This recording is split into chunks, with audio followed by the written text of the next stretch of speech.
This episode of Recording Studio Rockstars is brought to you by OWC, Carl Tatz Design, Jay-Z Microphones, Spectra 1964, and Isotope. You're hearing my voice right now through the Jay-Z pop filter on the Jay-Z BB29 microphone in a Carl Tatz designed room through the Spectra 1964 STX 600 mic pre-complimenter and Isotope RX and Ozone, all recorded safely onto an OWC Mercury Extreme Pro 6G SSD. So get ready to rock.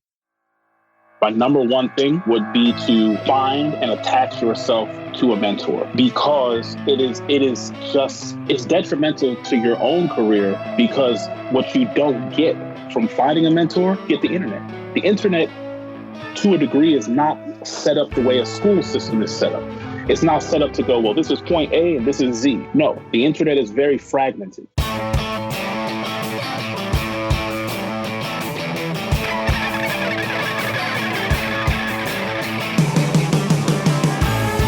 Welcome to Recording Studio Rockstars. I'm Uad Ssl, and this is the podcast created to help you become a rock star of the recording studio.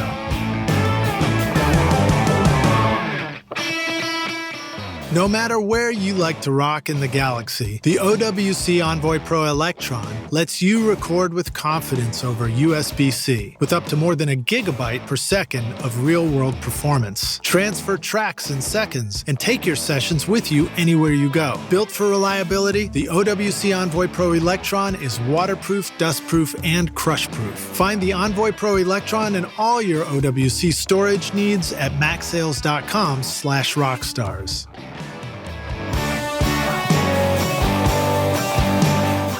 I used to have an expensive pop filter for my vocal mic that was so fragile, I had to put a sign on it warning singers not to touch it or else the thing would break. But not anymore. Now I've got this super durable pop filter from jzmic.com that sounds fantastic. I don't have to worry about stuff breaking and can focus on making music. Go ahead, grab my pop filter. I dare you. Use the limited time coupon ROCKSTARS and get 20% off the amazing pop filter at jzmic.com. Howdy, Rockstar. Are you ready to discover the secrets to making your mixes sound professional no matter what your studio situation? Then check out my free mixing course, mixmasterbundle.com, where I show you how to get pro-sounding mixes in your DAW using simple techniques and free plugins. And when you're ready for more advanced studio skills, then check out Recording Studio Rockstars Academy, where you can learn from Grammy-winning teachers to help you record, edit, mix, and master your best record ever. Use the code ROCKSTAR for 10% off for a limited time.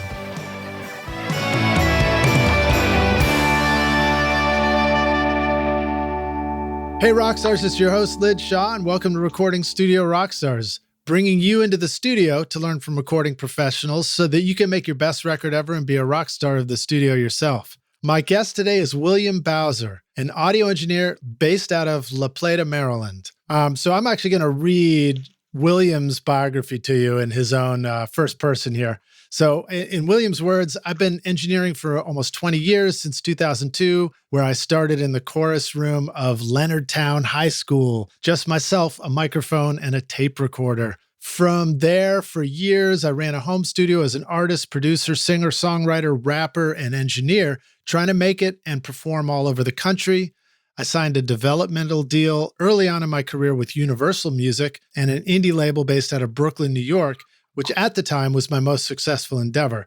When that fell through because of monetary mismanagement, a nice alliteration there, on the label's part, I went back to being an independent artist, but this time more informed and with a larger grasp of the business side of music. I began slowly but surely becoming more and more enamored with the engineering side of things while bringing my skills and experience as an artist to the table.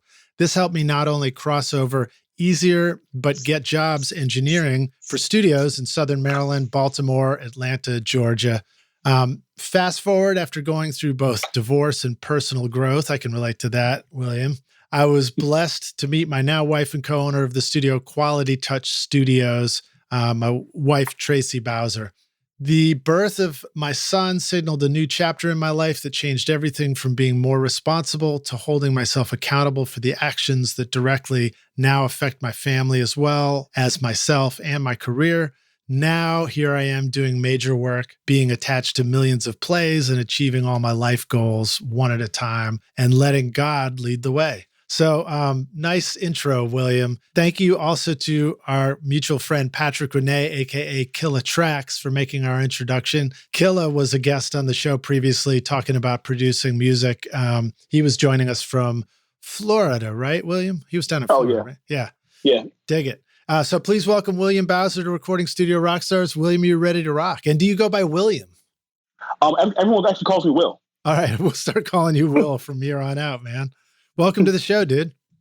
Hey, I thank you so much, man. It is a super honor and a pleasure to be on here, man. Like, seriously. Yeah. I am glad to have you here, man. And then, of course, I say, are you ready to rock? But, we can modify that slightly. You ready to bounce? Are you ready to...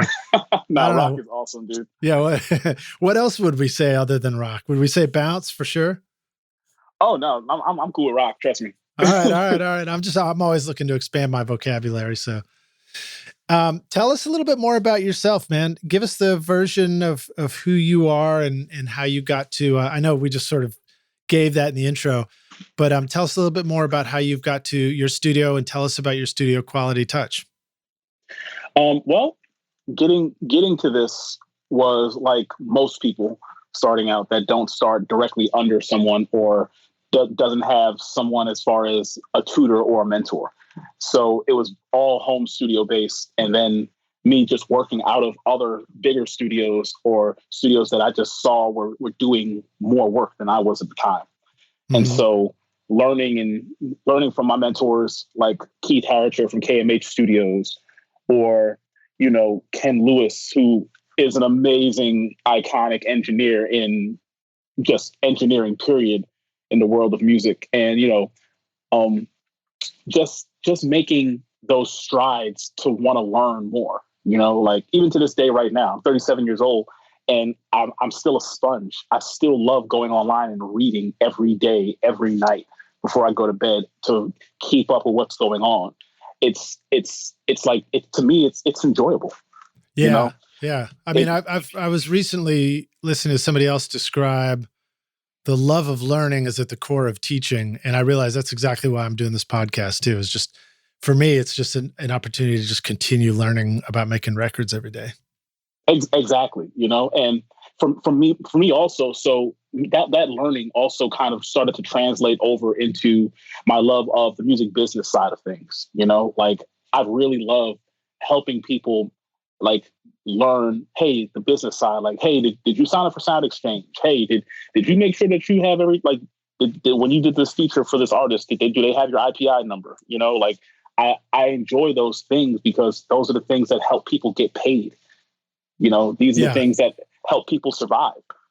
Yeah, well, obviously we should be talking about that on the podcast. We can circle back to that too if you want. Oh yeah. But it sounds like you had a real learning experience about that by going through, Universal Music Group and working with an independent label and finally circling around to DIY and making sure that, you understand the basics of how to set up your music making so that it actually circles back to put some income in your bank account one day, right?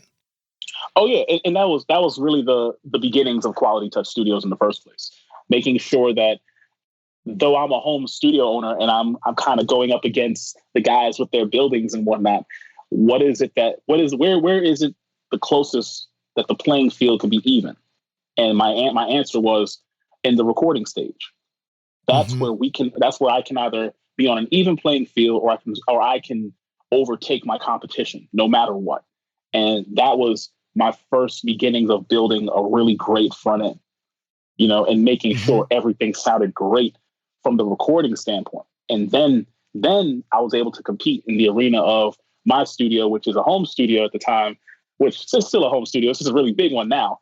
But back in the beginning phases, it's the smaller home studio with the closet booth versus this one that's been around for like 20 years and has a name in the community. Now I start ringing bells and getting a name because, hey, this kid, it sounds great. Hey, this was just on the radio. Hey, he just did this for this major label artist. Hey, and it's starting to pick up. So as I basically started playing the game like one step at a time, I didn't want to just go out there and be, oh yeah, I'm the biggest and the baddest thing in the neighborhood and you need to know my name. It was, okay, where can I get in and run my race so that way I can expand little by little. Do you feel like there's a real similarity in the journey of somebody who wants to produce hip hop and do that with the studio as somebody who wants to work with rock bands? Or do you feel like there are different sort of paths that we need to take or different goals? Or do you feel like those are similar struggles? In other words, like starting out wanting to be recognized for being great right off the bat, as opposed to, I think what I'm hearing you say, which is put yourself more in a service mentality and try and show that you can really deliver for people and build it and grow it from there? Exactly. Actually, that's exactly what I'm trying to say. Just as a side thing, I worked in the restaurant industry for a good 7 years before I was able to fully go full time into the music industry. And working in the restaurant industry taught me that, again, service is the number one thing. And because the music industry is an extension of that service or servitude to the people we're working with or for, it really just shows all over what you're trying to do. So when I'm trying to build both personally and both grow in our industry, I'm looking at it as, well, what can I do for you today? How can I be of service to what you need today? Mm-hmm. What can I possibly do to help you get to the next level that the last person you were with couldn't? And it's always in those inquiries that I find that, oh, I can do this, or no, I can't do this. So the next time I need to be better prepared. What are some anecdotes that come to mind? What's an example of somebody coming to you and saying, I tried to do this one way and it didn't work, and then you saw an opportunity to help them out? Well, that leads back into your first question. When it comes between rock and when it comes to hip hop, I don't look at any difference between it, because I get the same questions from when I was working with bands that I got when it comes to the rap guys, or it comes to the R&B singers or the gospel people. Mm-hmm. Everyone is looking for something to give their sound that little extra 5% to take it wherever it needs to go. When it comes to the band folks, it's all live sound. That's fine. But even then, when it comes to the mixing stage, we might be augmenting something just to make it move or feel or groove a certain kind of way. It's no different when I'm dealing with the rappers. Somebody might say, yo, this is dope for production, but this is just something I want here. I really want a live violinist. Cool. Let's go get a live violinist to go play that part. So here I am now recording a live instrument that's just going to get put in there, chopped up, and then reused, but it feels better. The feeling of that live instrument was a better fit to get sampled and re-chopped up. And again, now you don't got to pay anybody but the musician that was playing on the record. That's awesome. You don't have to clear the rights on it because you recorded it. Exactly. And this is why I said it doesn't matter when it comes to things of that nature. But the things that I ended up running into were all the same problems. They were all the same problems. So tell us a little bit about La Plata. I mean, what is that area? Where is that? And then what are the benefits or challenges to calling up a live violinist or having a drummer come in for a session and that sort of thing? Well, the cool thing, let's see, La Plata, Maryland is a very rich. It's a richer part of town when it comes to Southern Maryland. So there's definitely a lot of money that flows through here. I ended up living here by happenstance because the house that we were looking at was really great on price. It had a great space in it, which my studio resides in our basement right now. And it just worked. I'm a people person. So I wanted to be part of the community. I talked to all the business owners. I introduced myself. I asked and found all the other studio guys that were out here. I made sure that the music store knew me on a first name basis. All the guys that work here at the studio, I encouraged them to do all the same thing. I talked to the mayor. I wanted to make sure that there were no issues or no problems. We did all of our sound treatment. I had a great acoustician come out here and do some work. I wanted to make the place home, and La Plata has definitely become a great place and home. And again, everyone loves us out here. So it's been dope. So, but I mean, are you near Baltimore or something like that? Are you near a busy urban environment where there's a lot of music going on? So that's the cool thing, right? So when it comes to music, there's music all the time, everywhere. I as an early thing that I did a long time ago when I was running my home studio, and this kind of goes back to my first answer. I made it my business to start talking to and befriending all of the musicians in my current area. So that also means going to the schools and talking to the music teachers about their students and whatnot. So that way, whenever I needed a musician for something, I could always get the youngest, the brightest, and the best of the best. But then again, if I needed someone older and whatnot, because we do so much work now, it's easy to contact somebody because people have no problem when it comes to travel.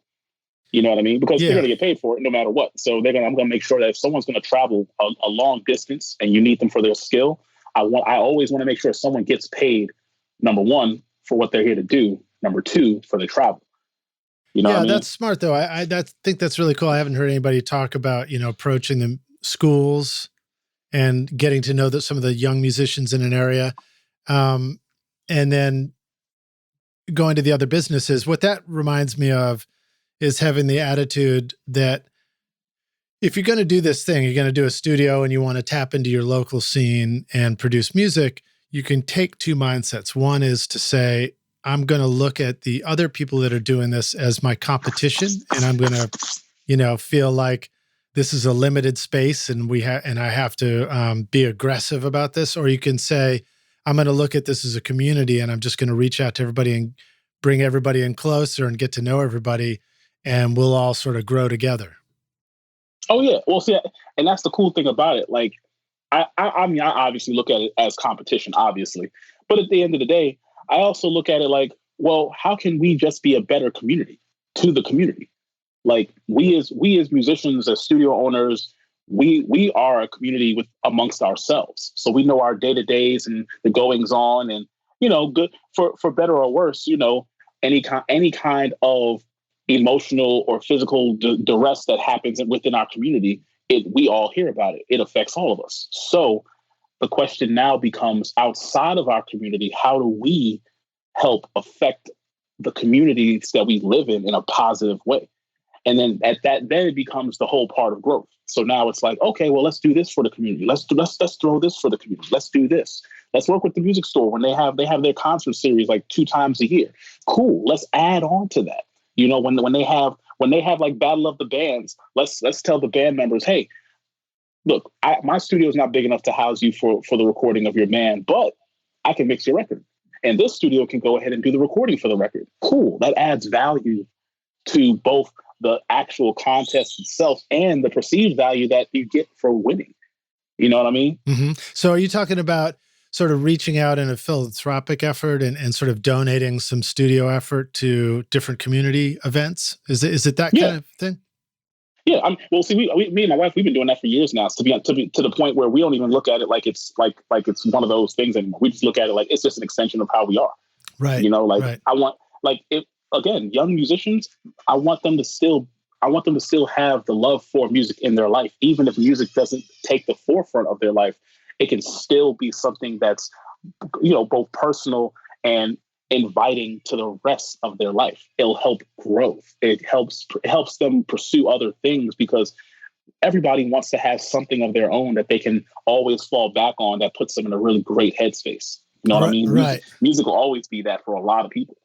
But so, if you're building these relationships in sort of a giving way through donating studio time or energy or mixing or whatever to community events, ultimately you still got to sort of pay your bills through your studio. So what are some ways that the rock stars should think about how those connect, just if they need to sort of visualize, this, because I think a lot of people struggle with that.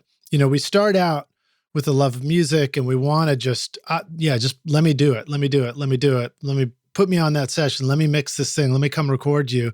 And then at some point you hit a challenge where you're like, man, I don't know how to sort of set my rates and all that kind of stuff.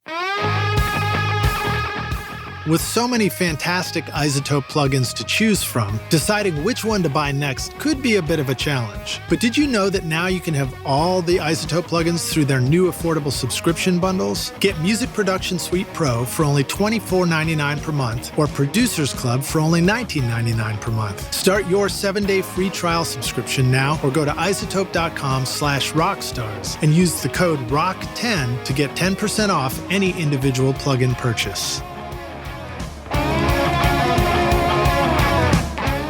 Do you need to record direct stereo keyboards? Spectra 1964 now offers the Stereo BBDI-2 with custom wound high-Z transformers for big headroom, virtually flat response, and a 15 dB input pad. The Spectra 1964 BBDI passive direct box is also perfect for recording deep bass that will make your mixes sound huge. Plug that into a C610 complementer, and as founder Bill Cheney points out, it'll move your pant leg. Get your sound moving at spectra1964.com. Do you have any advice for connecting those dots between starting out with the giving attitude and then also making sure that you sort of protect yourself professionally and build and grow your business? My number one thing would be to find and attach yourself to a mentor. That is my number one answer for that. Because it's detrimental to your own career, because what you don't get from finding a mentor, and I don't mean this in a horribly bad way, but you get the internet. The internet, to a degree, is not set up the way a school system is set up. It's not set up to go, well, this is point A and this is Z. This is what you do all in between to get from what you're looking for to get to the end. No, the internet is very fragmented. You're going to get parts and pieces. And we're not talking about like when you take things from schooling. We're talking about just on a personal learning level. And until you get to that point of this is what I'm looking for to achieve this goal, you're only going to find the pieces of that, but you never find the things that lead up to that part of the goal, or the things that will be foreseen that come after it. Whereas a mentor will be able to say, I've been there. This is what I did, and this is how that got me here. And this is what came after it, because this is what comes after you've achieved this, this, and this. A mentor can help 100% when you feel lost, give you not exactly the answer sometimes, but just show you the path that'll be lit up for you that you might not have thought of, because you might just be too young in your experience of getting past where you are. Things like that are what literally help growth on all aspects of the music business, especially when it comes to making money, because you could say, right now I'm charging $25 an hour. How do I raise my rates without losing my customers, without losing my clients that I have? The reality is you don't raise your rates without losing some people, because some people just can't afford more. What you can do is increase the rates and then give more value. So that way you don't take such a huge hit. You can go from $25 an hour to $45 an hour if you've increased the value that is known from your studio. So if your studio only has so many pieces of gear and you're only getting a certain kind of sound, but you still aren't getting, the sound that you know you want, research and develop the sound you have. That way, when you've jumped up in quality, the value has increased, because literally the people using the value of the sound that you make are your clients. Now, when you say, well, hey, we're going up to 45 an hour because I'm giving you this sound and it makes mixing faster and we can do this and this for you even more. There you go. Yeah. You know what I mean? It's such a word of mouth community too. Of course. Especially here where I live in Nashville, where, if you just work with somebody and it goes really well, they mention that to somebody else who's thinking about recording, and that sort of brings it back. And I feel like the more I've been able to focus on just delivering the results for people, like when I work with somebody, I will go out of my way to try and really understand what their goal is and help them define it before we get started, so that when that goal gets achieved at the end of the session, there's this real positive sense about how it went. I mean, there's a lot of things you can't control, right? You can't control what they're going to go do with that record afterwards and how successful they're going to be with it, but you can control what their experience is going to be like working with you in your studio. Of course. People like not every day is a perfect day, and not every artist that's signed is knocking it out the park every single time they walk into the studio. That's the misconception. The reality is, just as we are engineers, we're also psychologists. You know what I'm saying? It's like engineering is the major and psychology is the minor, but it doesn't mean psychology is not used on a day-to-day basis. How are you feeling today, William? Exactly. You know what I mean? Like making sure that people, when they get here, you understand the mental space that they're in before you even get started. If someone say, I'm having a bad day, man, I don't even know if I really want to do this record. Well, what kind of record is it? Oh man, it's this happy little joint. It's an upbeat party record. Well, you got something that's a little sadder, or maybe a little something that's a little slow, slower on the tempo. Yeah, I'm working on something. Well, let's go work on that. Let's go check it out. Let's go explore that instead. And you can use the energy that you have right now to get into that. What I notice is two things normally happen. That record ends up sounding really great because they're using the energy and the feeling they have into that record that needs that feeling and energy, or it working on that brings their spirits up, and now they're ready to go work on the other record. Yeah, that's good. That's good thinking. Really going with the moment. It's the same thing as just saying, like trust your first take, trust your, be honest in your performance, and let whatever's true about you come through in the recording, because those are going to be the things that really stand out, as opposed to trying to pretend to be something you're not when you're in the studio. Oh yeah, dude. That's why I love music though, man. We work in an emotional medium, and raw emotion plus raw talent makes for some of the best music in the world. Like it's such a great feeling to be part of that creative process, or even just to witness it.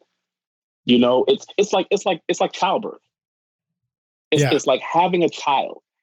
A moment ago, this was kind of just in the midst. It's happening, but it's not fully happened yet. And then there's a whole new human being right here in our arms.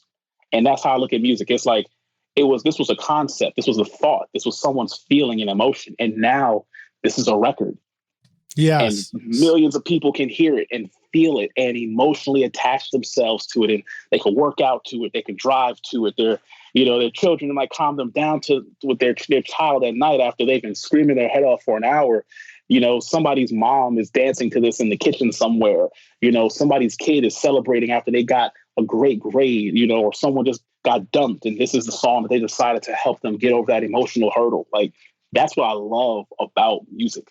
You sound like a good cheerleader in the studio, man. Dude, let me tell you, it's because it's music. It's music. Like, we get to do the thing that we get to do the thing that we love. Yeah. And we might not we might not get to do it for the rest of our lives. We might get to do it for the rest of our lives. I know. I think about that all the time, man. I think about how lucky we are that there's a reason why it's hard to stop working for us. It's because we actually love making music all day. You know what I mean? Dude, look, I look at someone like Al Schmidt and I go, God, I can't wait to be that guy one day. I want to be like 70 years old in the studio with my glasses on, a great, nice little wrinkle-free shirt, sitting down, listening to someone's brand new like hip hop rap record that's just all over the place on whatever the style is at the time, and going, oh, cool, let's do this, and this. And I just make it sound better. And they come in and they go, whoo, this sounds amazing. And I love it. That feeling never gets old. The feeling never gets old. I love that. So you may have noticed, with respect to the idea of being a psychologist in the studio, did you notice how I start out the interview? I'm like, William, tell me about your childhood. Of course. So then man. So you're talking about like being honest and opening up and going with the mood and the feeling. And one of the artists you work with, Jessie Jane, I was really struck by, that music bringing forward. It seemed like there was a lot of expression about, unless I'm mixing that up, I think it was Jessie Jane who was singing about the, dealing with cancer and stuff like that. Just some real world stuff. Yeah. So tell us a little bit about that session. Jessie's sessions. Well, at the time we did them, so I think that was like 2 years ago. Yeah. Jessie, with her sessions, Jessie is, and I'm not gonna say was, because she is a very determined artist. She's the kind of artist that she's like, I'm looking to do this, and I'm looking to do this, and I want to get it. And I want to get it done. And I want to get it done right. Yeah. And that works perfectly for me, because I'm like, yeah, we're not gonna stop until we get it done right, kind of person.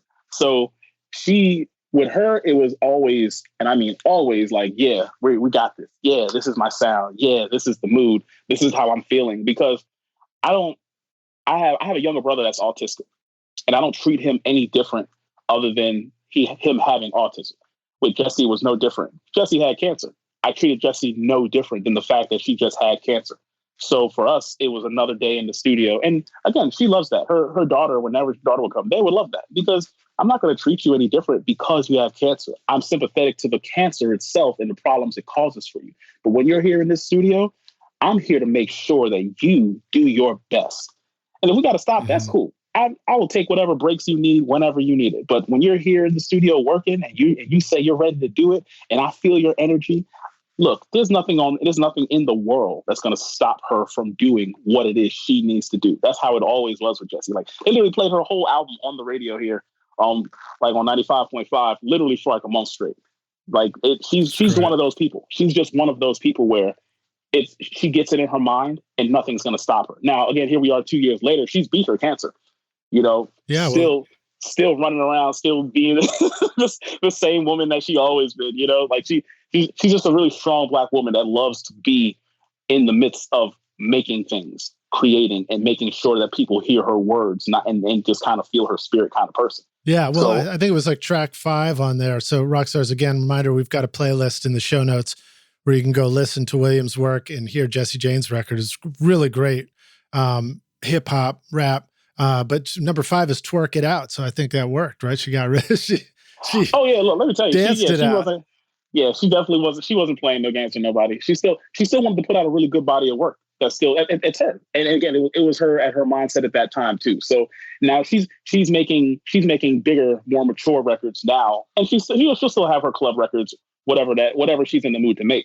But for her, she always wants to be respected as an MC first. She's always going to make those kind of records because that's what she's in the mood to make. Yeah, I think that was the one, her stuff, some of her style reminded me of Diggable Planets, like 90s hip hop. Oh, I know what you're talking about. Yeah. Yeah.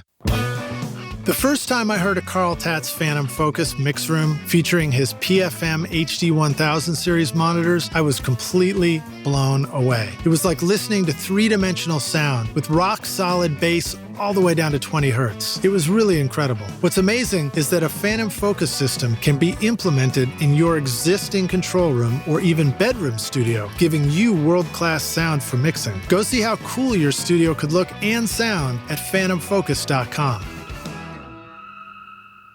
Okay, cool. Well, so tell us a little bit more about your studio, Quality Touch. I'm looking at a picture of it now, and you've got it looks like you might have like, you just got slanted screens down low under the speakers. You got a great row of faders for controlling your Pro Tools mix. Just tell us about your setup. Like, what are some of the tools you like to surround yourself with? How do you capture the sound really well, and how do you make mixing sort of effortless flow for you? So this is always the funny thing. I actually don't use Pro Tools. Awesome. There you go. That's the first step towards effortless. It is for me. It is for me. Yeah. So I'm actually a Reaper user. Oh, cool, man. Tell us all about that. So Reaper, and when you look at my screen, yes, it's Reaper with a Pro Tools skin. Right. So I use the Pro Tools skin because clients are clients, so they love the familiarity of Pro Tools. Not a problem. But they don't complain because Reaper actually lets me do anything I want to do. Like, legit anything I want to do. Whatever shortcut I want to create, however I want my session to look and run and feel. Everything operates just smoothly in it. I've had no complaints. I think I've been using Reaper for almost a decade now. It just works. And it sounds great, and I can just do anything I want in it. So I love having that level of control. On top of that, literally just hooking things up into Reaper and integrating it into Reaper. I have a Goliath by Antelope Audio. 32 ins and 32 outs. Works with Reaper flawlessly. It's like the core part of my sound when we're recording. So by my main microphone is an Advanced Audio CM800 T, which is a Sony C800G clone. That thing sounds amazing. It's a tube microphone. From there, I would usually go into, right now they're getting serviced by Revive Audio, but then I would go from there into my Warm Audio 73. And then from the Warm Audio 73 would go into usually my Clark 76 from Clark Technic. That would then go into my Clark Technic LA2A.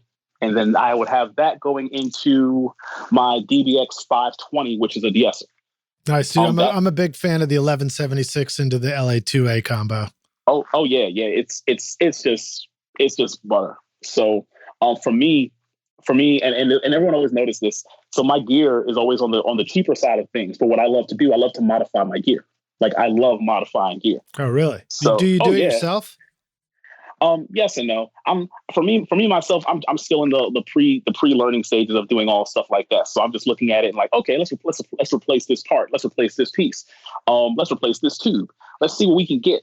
And I always love tinkering just to get a bigger, better sound. So people always kind of ask me like, well, I get the same unit, it doesn't sound like this. I'm like, well, you got to mess with it. You know, we're still engineers. It's still audio engineering in our name. So mess around with it. Have fun with it. It's cheap enough where if it messes up and it breaks, call the manufacturer if it's within warranty. You'll be fine. Yeah. Like, what are some of the things that you've done? What are some of the modifications? Have you messed with everything from the mic through the pre and the compressors and all that? So with the microphones, I have not really opened up the mics to change anything yet. I was actually going to go and change out the tube in the microphone just to see about the tonal differences, because I think that would make a bigger tonal difference than anything else. But when it came to the Clarks, that was the first thing. I'm looking at the transformers, anything on the input and the output. With the 2A, it had all three tubes in there. So all three tubes I was changing around and messing with, seeing how the sound in the LA2A. Yes, like, just seeing how it interacts. The cool thing with the Clark stuff is they have Midas transformers on the inputs and the outputs. I thought that was a great thing. And I realized this. So the units themselves are noisy, but when I would take those units and I would run them through the insert point on the Warm 73, it would keep the noise at bay. So now using them on the insert point now gave my noise floor was almost non-existent from these very, very too noisy units. And so I'm like, oh, this is awesome. And so this was one of my main reasons why I wanted to send them off to Revive Audio and see what they can do, because they said they can lower the noise floor even more. That's cool. So the WA73 is essentially Warm Audio's, kind of Neve 1073 clone, and it has an insert on it. So it probably has a mic pre-input, but then also an output. And you're just bypassing the output by using the input the insert to send it to the next stage. Yes. Well, see, that's the thing. You don't have to bypass the output. It still has an output knob on it. So it's literally just going into the path of the 73. I see. Oh, yeah. Yeah. It's literally just being inserted in the path right to the output, which again is awesome, because I can now get clean compression in a very parallel sort of way. I mean, it's not in parallel, but it's kind of like I can get it there. Yeah. I can still get it there, have everything low on the output. And I'm a really big fan of the whole -18 thing. I like to keep, even with the meters on most DAWs, I love keeping it just in that green and maybe halfway into the yellow sometimes. But I love keeping it fully in the green. I love just having a nice full recording sound, because at that point I can turn it up or down however I want. Okay, so the WA73 has got it's got a mic pre-input, then it's got an insert point, and then it's got the output. And it makes sense, because if you're putting the compression on the insert, you're probably gaining up the signal before it gets to the WA73 output stage. Mm-hmm. And so therefore it's like a better signal to noise ratio. Whereas if you were having to bring the output down on its way into a compressor, then you're sort of increasing the noise and then gaining that back up again later. So that's cool, man. What about the De-Esser? Have you found a modification for that? So before this De-Esser, I actually had this plugin company made it. It's called VLB. So it was the VLB 902, it's based off of this 520 by DVX. And so what I've learned to do as my little shortcut when it comes to all this gear, every time I get a new piece of gear that has a software equivalent, I always go check out what the presets that they have on the software first. Right. And I'll take those presets, try them out on a record, like I'll just like on a mix or whatever, or recording, and then I'll go put it on the hardware. And then I'll adjust to my own personal taste on there, because now it gives me a real world usage of, well, what was this person thinking? Or this preset exists for a reason. Why? And again, it's the engineering part of being an audio engineer. I love this day and age, because everything has presets and everything is based off of a hardware equivalent. Mm-hmm. So when I get that hardware equivalent, I can just go into a plugin and go, okay, I see these settings. Let me go see mine. Oh, you know what? I see why they did this. Or like on the LA2A, you got the little high frequency little screw controller on it. Yeah. I love messing with that. It's little things like that existed in the hardware world that now exist in the software world that gives you a bigger playing field. And did you Because mess now, with that on the actual hardware unit? Because I don't think I've ever done that. So just turning the screw is so for the Clark, right? And for a lot of the LA2A, especially clones that get made, a lot of those are knobs now that a lot of companies are making to use. I think it's because it's not talked about as much as the main knobs for the threshold and the gain, that people miss out on the ability to actually get that warmth that we always talk about when we talk about LA2A. Because I think people are not seeing that warmth sometimes is just high frequency controlling. So describe how what does the knob do? What does the high frequency knob do? And so in essence, all it really is a side chain knob. That's all. It's just a side chain for how much of that high frequency is actually getting put into the signal that's going to get compressed. So look at it from the perspective. Again, yeah, it's just a side chain. It's literally just the side chain for it. So it's more or less rolling off or letting in this much on the frequency of what's getting compressed, of what's actually getting compressed. So starting to roll it up, it's not going to touch the top. I mean, the low end part anymore. You're going to compress more of the higher frequency part, and it's filtering the signal that's going back into the compression circuit. Exactly. And the thing is that screw used to be on the back of LA2As, but now because of its flexibility and its actual multiple uses that you can get out of it, it's on the front now. Yeah, dig it. That's cool. We're modifying gear as we go. Exactly. All right, cool. So you've got but you still have some sort of mix controller laid out. You had about a bunch of faders, digital control faders. What was that all about in your studio? So I do have other engineers that work here, and all of them, as any engineer, everyone has their own tastes and, different flexibilities that they like to have. So I realized, because of the kind of person I am personally, I'm cool with all that. So I love having options. I'm past the stage in my engineering career where too many options is detrimental to me mentally. I'm very much now of the, oh, cool, we can do this too? Well, shoot, let's check it out. I'm very much part of that now. So I love that. Right. So, but what is that? I mean, what faders am I looking at in the picture of your studio? Yeah, these are my Icon Platform M and X Plus controllers that I have here in the front with the faders on. I also, so I'm originally from Brooklyn, New York. I was born and raised in Brooklyn. My family's been doing music for God knows how long. And I've got, as far as I know, only one family member that is like in our industry as far as the business side. And he works for Columbia, and he's been working for Columbia for like almost 25 years plus. He was the first person that ever showed me what a SSL console looks like. He was the first person to ever bring me into a building. He was the first person I ever talked to in front of a major label producer, all of that. So I've been behind a board for most of my career, just being in different places, whether it was through Avid, DigiDesign, SSL, Neve, whoever. So for me, this is very much a great piece of nostalgia, and I have the Raven, which is a touchscreen, and that works perfectly, extremely well. And then add on top of that my wireless keyboard and mouse on this desk that can move anywhere in the room. And now you just have like this really perfect setup where whatever you're in the mood to do, you can do it. That's so if you're a touchscreen kind of person, you can touch the screen. If you're a fader kind of person, you can touch the fader. If you feel that you might be too close and you want to move back because the screens are just in your face all the time, you can legit roll back with the chair and the desk and just use the mouse and look at our big old 40-something inch TV screen and be cool and be all still in the mix. So you got the big screen on the back wall, but also the Ravens in front of you. Oh, yeah. That's hip. Tell us a little bit more about the Raven. So like, what are things, first of all, do you use the Raven a lot? Is that your style or is that more for somebody else?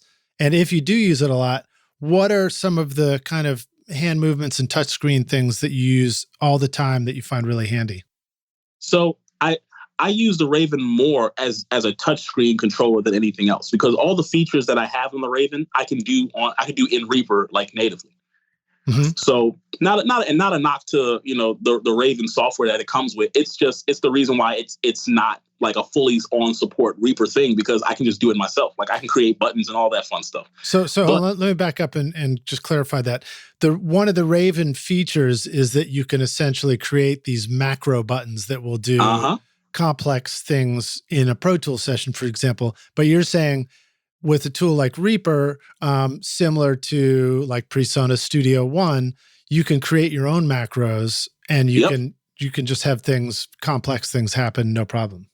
Yeah, that the same way, the same layout, bottom of the screen. I can have it on the bottom, the top, the left, the right. I can literally put these group of buttons anywhere I want and just use it however I want to use it. Literally however I see fit, or I could just float it around, again, because it's a touch screen. Give us an example of one of them. Just like what's if you were about to do a session today, what's one of those macros that you would hit that does something fancy? Oh, dude. So off the break, one of my favorite macros when it comes to Reaper is the one that I have set up where I can just insert silence wherever I want, just by pressing this one little button on my fader key. I mean, on my keypad. I think it's the 6 button, and I can just put silence here or silence there. Or when let me name something that I have. Oh, so I do a lot of fader rides when I'm mixing. Mm-hmm. One of my favorite things to be in is the touch mode. And I literally have that set up as Control-Shift-T. And literally any track that I'm using, any group of tracks, I hit Control-Shift-T, it automatically goes into touch mode on all those tracks. And because I've already highlighted them and grouped them together, now when I move the one fader, all of the faders can now be in touch mode at the same time. So when I'm working on something like drums, and I want them to get explosive after a bridge or right after a hook that was just going down, or a breakdown or something like that, I can just get all of them at the same time to do like a quick 2 dB jump. You know what I mean? And then literally just hit Control-Shift-T and bam, it's back into its normal read trim mode. Stuff like that I love it because it's instantaneous. That's sweet. The STX-100D from the Spectra 1964 Custom Shop is the big brother to the now famous STX-100. A fully discrete mic pre with dual transformer isolated Spectra 101 amplifiers, the STX-100D is exactly the same original circuit found in Stax, Ardent, AdVision, A&M, and Record Plant recording consoles. The sonic performance is identical. Best of all, it will plug into a single space of your standard 500 lunchbox. And if you want to add the sound of the famous Spectra C610 complementer, then check out the new STX600 modules, combining the STX100 mic pre and C610 complementer in a single 500 module. Now you can get that same incredible sound in your studio that worked for famous producers like Tom Dowd with the STX mic pre's, BBDI, and complementers. Go to spectra1964.com or call 801-797-0642. One of the challenges for recording your voice is getting close enough to the microphone that you get a great bass boost proximity effect without getting blasts of wind on the microphone. Try this experiment. Hold your hand in front of your mouth and say, peanut butter popcorn. Feel that blast of air on your hand? That will cause a terrible sound on your microphone called a plosive. My favorite way to avoid this is to use the JZ microphone pop filter in front of a mic. This thing is built like a tank with a flexible metal arm that I can clamp directly onto the mic stand. It has a super cool waveguide design that looks like ripples on water and prevents the plosives getting through to the mic no matter how explosive the voice gets. Plus, it lets the high frequencies through for superb clarity on the mic. Get your vocals just right and use the limited time coupon ROCKSTARS to get 20% off the amazing pop filter at jzmic.com. Hey Rockstars, we're back now for the jam session. My guest today is William Bowser, joining us from his studio in La Plata, Maryland. William, are you ready to jam? Oh, of course. Cool, man. Well, let's keep going on this topic of cool macros in Reaper and what you love about that, because that's pretty cool stuff. What are there other things? So, for example, let's say you're doing a vocal session, which I'm going to guess you do a lot of that as far as recording something in the studio, and you're about to do a whole stacks of BVs or ad libs or things like that. Are there some quick key commands that you've created that make that world easy for you?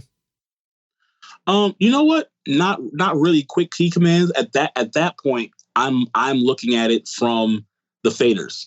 So now I'm looking to grab a group of faders real quick and just pull them all down like 5 or 6 dB real quick. And Right. then I can just pan them out extremely fast because the pad knobs are right there in front of my face.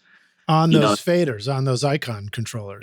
Yep. Exactly. And again, because I have everything in front of me, I can pull down the faders and at the same time be panning these out. And I can then use my other hand, which would be like my left hand or my right hand.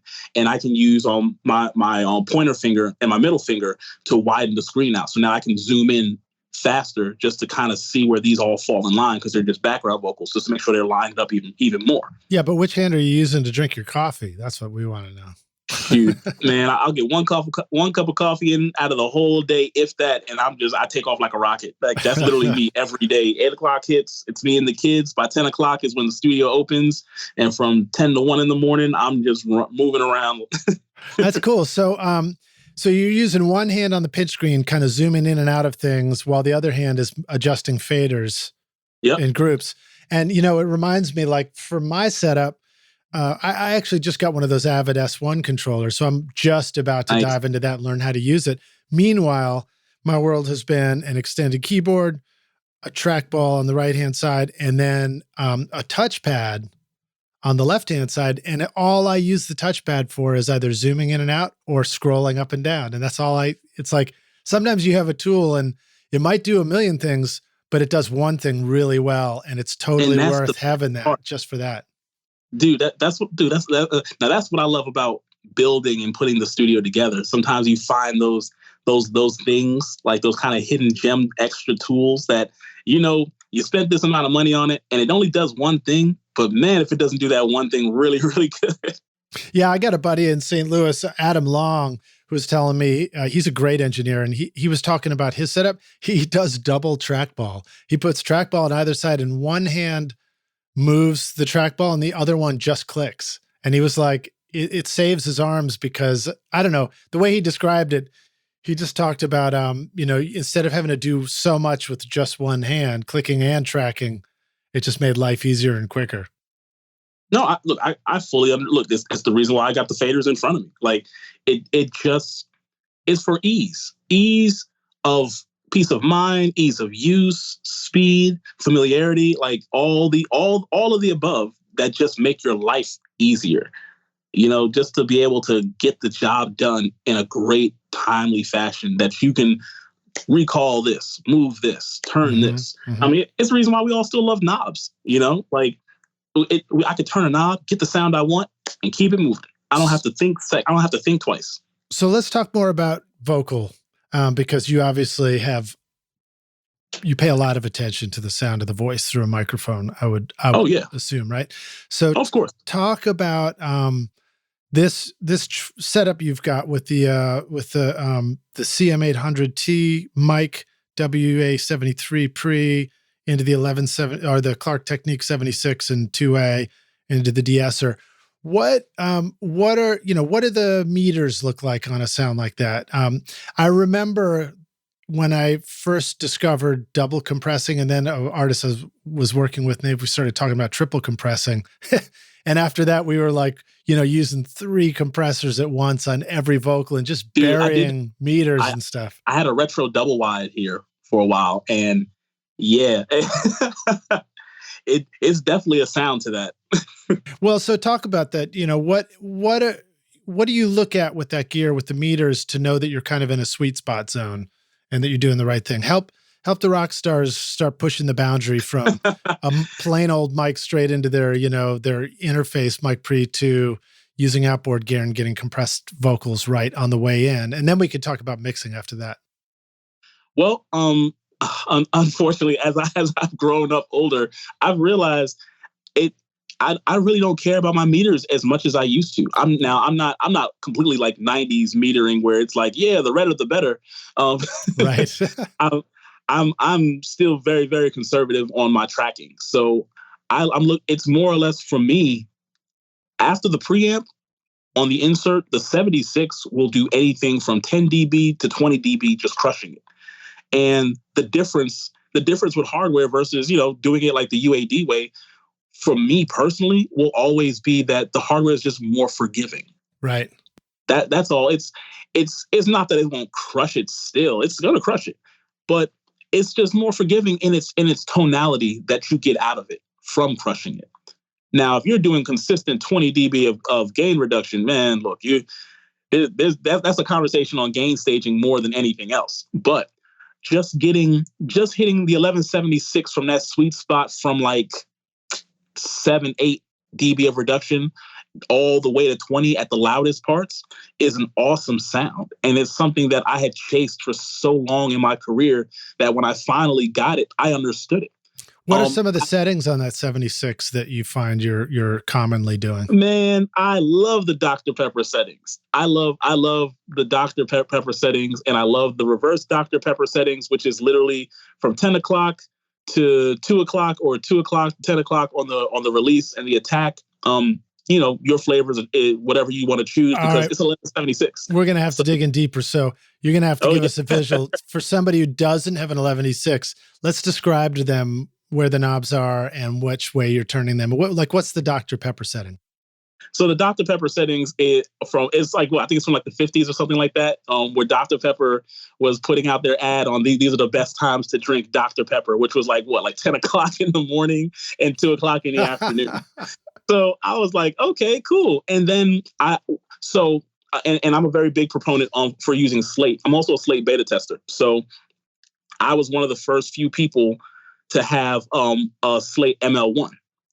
So having that microphone and just doing everything processing wise in the box was very eye-opening, because now it forced me to learn about the history and the ins and outs on the different things that I'm looking at, aka 1176s. So the Dr. Pepper setting is kind of like one of the first presets for the 1176, where you can drive the input and get that really grunge, dirty transformer sound out of the 76 and then turn down the output.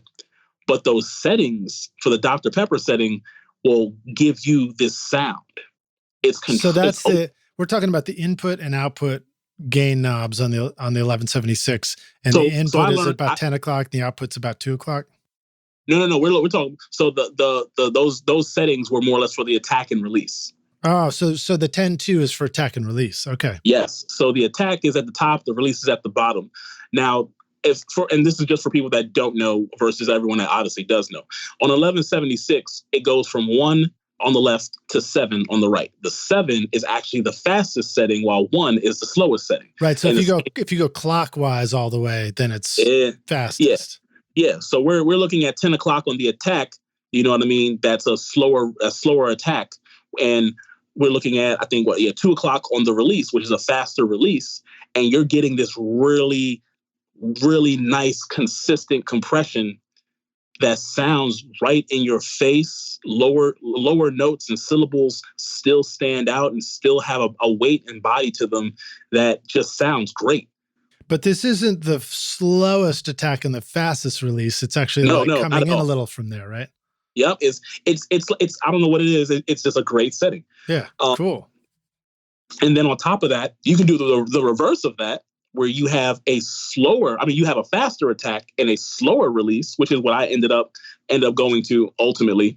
And yeah, it was just a great consistent sound. And no one ever said, oh, this was overly compressed. You know what I mean? Or, oh, this is doing too much, or whatever the case may be. It was always great on every single vocal I ever had come through here. It always worked. And then what are some of the things that we'll hear differently when we start speeding up the attack on a compressor like that? So speeding up the attack, you're going to get more compression, because now. Yeah, but what do we hear? That's what I mean. But like, what does our ear pick up on? So you're now picking up on transients. For better or worse, you're picking up on transients that are now getting a sharper hit. because that initial transient comes through, and then it's like that whatever millisecond, because the 1176 is crazy fast after it, is now going to get clamped down. Right. And So like I think about like a letter K, like hard consonants in a vocal they could come through and still punch you in the face if you have a wide open attack, right? But if you start going for the reverse Dr. Pepper, it starts to control those more, right? yeah, well, and this is where the release comes in, because now instead of having a faster release, you have a longer release. So now you're getting how can I put it? If we are listening to a rap record, right? You're getting someone, let's take a rapper that raps fast. Right. You're going to get more consistent control over this fast talking rapper, but it will not sound like you're chopping off the early transients, because again, the style of compressor is going to let those transients come through. Whereas doing it the other way, which is the normal Dr. Pepper way, you are going to have certain vowels, like you were saying, like K, pop out a lot more, because the compressor itself, though fast, is still letting certain words through on a longer drag time. Yeah. Yeah. I mean, And a way to hear that, to train my ear, I think, is like when you hear an 1176, those settings on drums, when you open up the attack, you hear a lot more of the body of the drum come through. If you speed up the attack, you can control that more, and you can start to dial in like the sustain of a snare drum. And I know it's hard to mentally transition, like what a snare drum translate to vocal, but it's like you said, it's like you can control the detail in the words with the attack, and then you can control just whether it feels too squishy or something with the release, right? Yeah, well, and that's the thing. For the younger engineers, or the engineers that don't really get a lot of ear training on their own, you're 100% right. How people look at the vocal, the snare. Yes, they're individual sounds, but they are part of a group that make up the record. The snare is one of the most heard instruments in all of music history, which means that it has to share a very, very large amount of frequency real estate with that vocal. Right. No different than the kick drum, no different than the bass, no different than today's 808s. These are things that are sharing a lot of frequency real estate, that they all share a lot of commonalities as well. So their processing, though they might give you different vibes and feels, it doesn't mean their processing has to be so distinctly different from each other. Sometimes you want something that gives everything a familiarity from the glue that they're getting from the processing that you're using. So talk about the ratio settings on that 76. What buttons do we want to be pushing over there? So a long time ago, on this really cool Facebook group called Pensado Students, the late, great, and amazing used to be Michael Jackson's engineer, and he just passed away. Oh, yeah. Bruce Swedien. Yeah. So at the time, early on in Pensado Students, one of his interns was in that group. And for all the intents and purposes, I know Bruce didn't really like compression that much. Just like any other engineer that might not like a certain tool, it doesn't mean the tool does not have value or usage. Mm-hmm. So his intern, Bruce, did help him out. And one of the settings they used to like to use for their 76 was a 20-1. Mm-hmm. And of course, me being the young intern intern engineer as I was, I'm like, but of course, isn't that limiting? And isn't that going to crush the sound? Yeah. And this, that, and the third. And of course, I don't have an actual 1176 at my home. I'm just using waves, because that's all we all have when you're younger sometimes. And the studio I was working at had them, but they were like, don't you dare touch these 1176s, because they have them routed for whatever they had. Right. And he's telling me, well, guess what? You don't have to do a ridiculous amount of compression. It's keeping this consistent. And then anything else, you should just do the takeover. If you're getting it, if it has to dig in too much, or if you have to dig in too much, you're going to get a bad sound anyway. And when I bought my own, and I bought my first 1176 myself, I realized how right he was. And going through, it's so funny. the higher you go up on the ratio of an 1176, the more open a sound sounds. Mm. And that was very kind of weird to me. But I found myself doing it and it happening a lot. And so as I would go up from the 4-to-1 and all the way to the 20-to-1, yeah, it just opened the sound up to the point where I enjoyed that open sound. When I ended up adding the DBX and when we added the 2A, it just fit really, really well because it kept the sound open enough where the transients can come through still, so that it was still a natural compression. But I'm getting like 10 to 20 dB of compression on a lot of harder frequencies and, you know, a lot of harder notes. And then the 2A comes in after it to do at max 3, but at most, usually, like at max, it's going to be 3, but like on average, like 1 dB, 2, maybe 2. Right. It's a gentler approach to the compression. Massaging. It's just massaging the signal to keep everybody in line. The DBX now is taking care of any extra harsh frequencies that might have popped through because, again, I'm using a nice bright mic, but the body on the mic solidifies the mic and keeps it nice and flat. And yeah, everything was just working just fine. And it's funny because I'll never forget those conversations that were like over like 10, 12 years ago. But it's stuff like that you realize it's part of your technical toolkit as an engineer. And though you might not use it every single day, when the time comes for you to use it, well, I love the fact that I had that memory still. That's cool. Do you ever use the all button trick on your 76?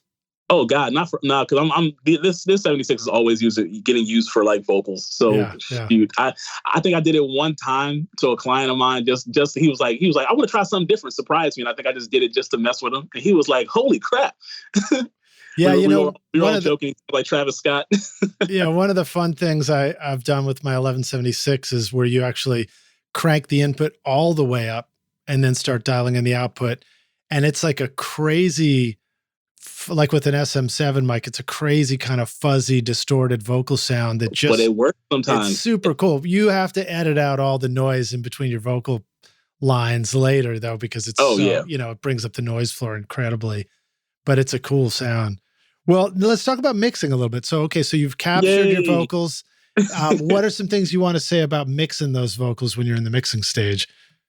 Shoot. When it comes to mixing, mixing is my number one thing that I love to do personally. So, cool. Are you glad I waited for an hour into the podcast to talk about it then? Well, I don't do as much recording anymore because my other engineers do a lot of the recording. Mm-hmm. I do recording by special request, but I do a lot of the mixing at our studio. Awesome. So for vocals, clarity is my number one goal for vocals.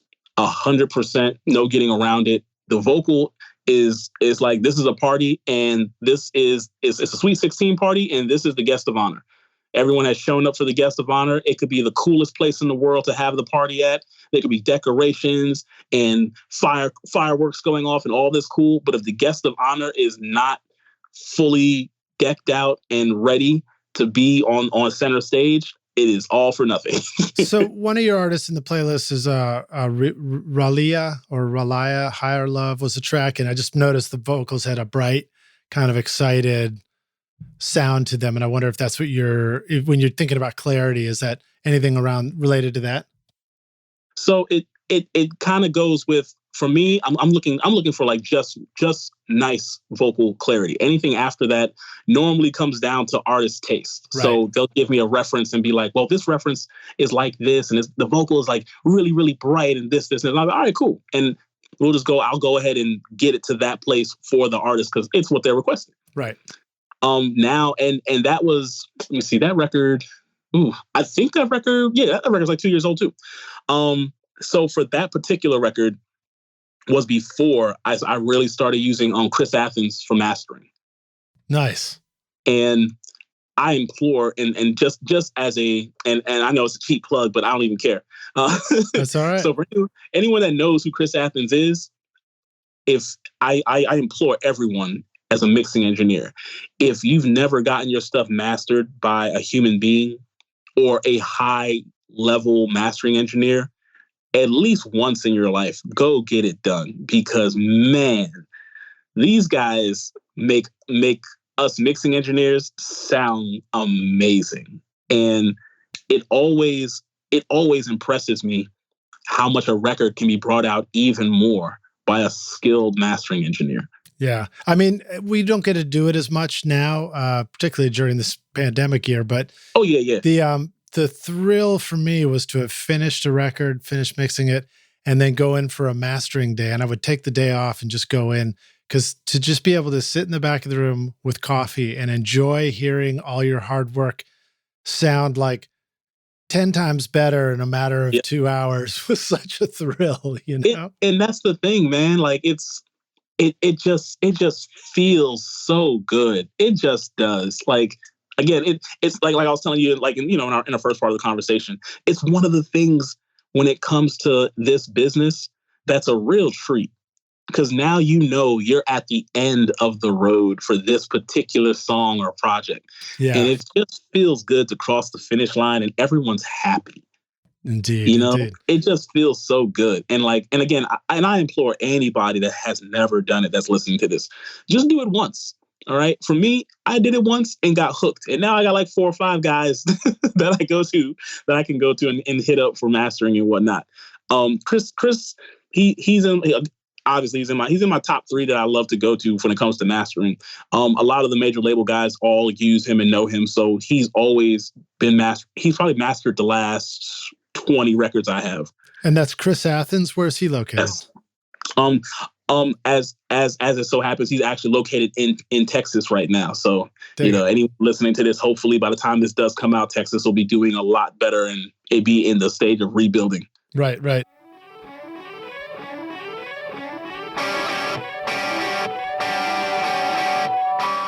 The Envoy Pro Electron is the fastest, toughest, mini-sized, universal portable USB-C SSD that lets you record from anywhere in the galaxy with confidence. With speeds of up to more than 1 gigabyte per second real-world performance, the OWC Envoy Pro Electron gives you high-speed audio data for recording and playback. Take your sessions and sample libraries with you anywhere you go. Built for reliability, the OWC Envoy Pro Electron is waterproof, dustproof, and crushproof. Never worry about the storage and safety of your work again. Find the new OWC Envoy Pro Electron and all your storage needs at macsales.com/rockstars.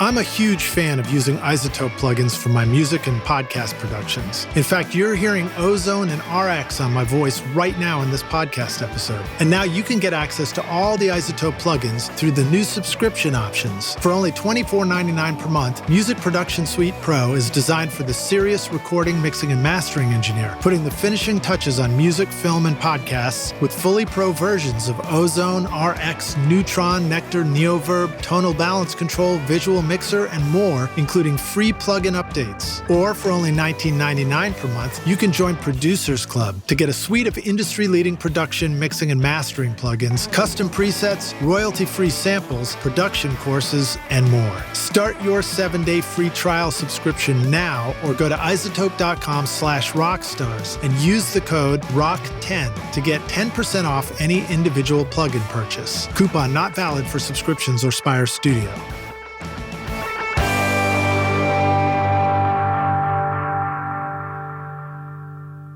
All right, well, so let's loop back and let's talk about that, getting the clarity in the vocals that you were talking about. What are some ways that you can get clarity? Where are the ways, where are the pitfalls for us where we're going to screw up trying to get clarity in vocals? So for me, I am not really big on direct compression on vocals when I'm mixing. I am a very, very big proponent of parallel processing. Okay, dig. I'm really big on parallel compression. I'm big on parallel damn near everything.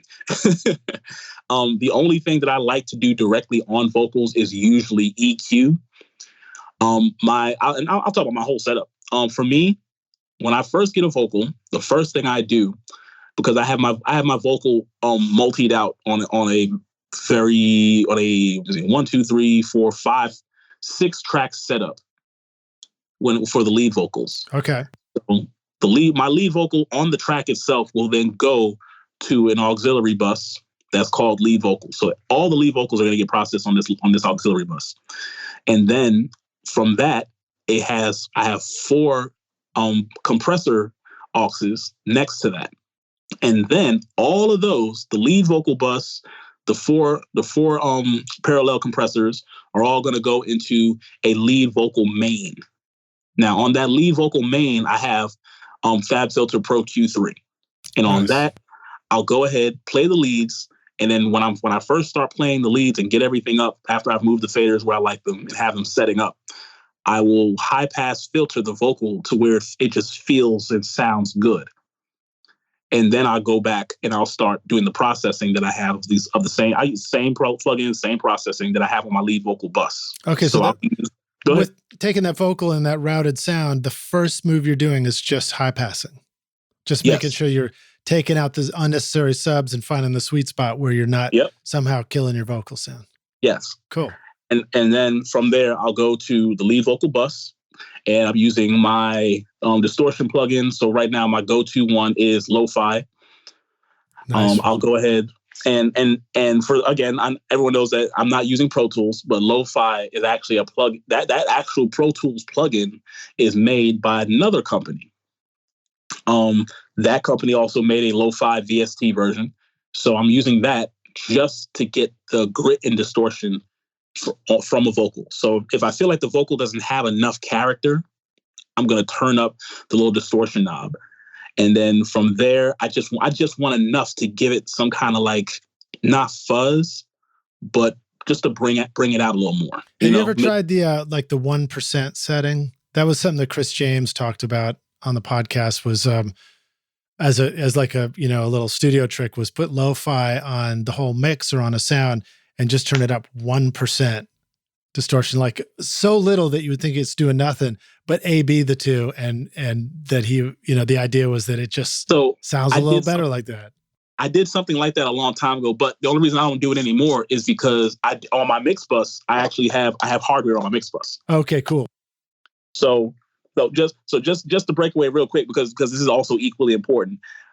What I'm doing to the vocals is all happening in real time with the hardware in mind. So my hardware is, I mix into all my hardware, and I never change the settings on any of my hardware at all. I do it all like Chris Lord-Alge style. Nice. It's 100% a set it and forget it mentality. Everything is set up the way I want it to, and I'm just pushing faders up, and that's it. Do we need to talk about the hardware first, and then back up to what's going in, or do you want to just get to there? All right. No. Yep, because the hardware makes my ultimate sound no matter what record I'm pushing into it. So I'm going out of my Goliath, which is the heart and soul of my sound. It goes into this SSL 4000 summing box clone. It's called the Cayenne Epsilon Limited 4000 because I just love the SSL 4000 sound. It's got this really big, huge, crazy output knob on it, and it's an active summing box. So you go from there, and then it goes directly into the Audioscape SSL bus compressor. I'm usually going to do anywhere from 1 dB to 4 dB at max. I'm making sure that's never going to go past that 4 dB marker, because then things just start sounding really, really squished. Dig it. And then from the SSL bus compressor, I'm going into the Cush Audio Clairphonic. I keep all the knobs on there at 12 o'clock, and all the switches turned down, and any up and down, any left and right switches turned all the way to the left. It just does something really, really awesome to my mid-range and the top end that has it so that way I don't got to work as hard. Nice. And then from there, I'm using the IGS rubber band solid state Pultec, and that bad boy has the same input and output transformers as Neve units. I don't know what it was about tube Pultecs. They were cool, but it just never. I like a very clean sound, so that was an awesome thing. And the low end on this thing is freaking incredible. So you prefer the solid state Pultec over the tube? Yeah. Yep. Okay. Cool. Yep.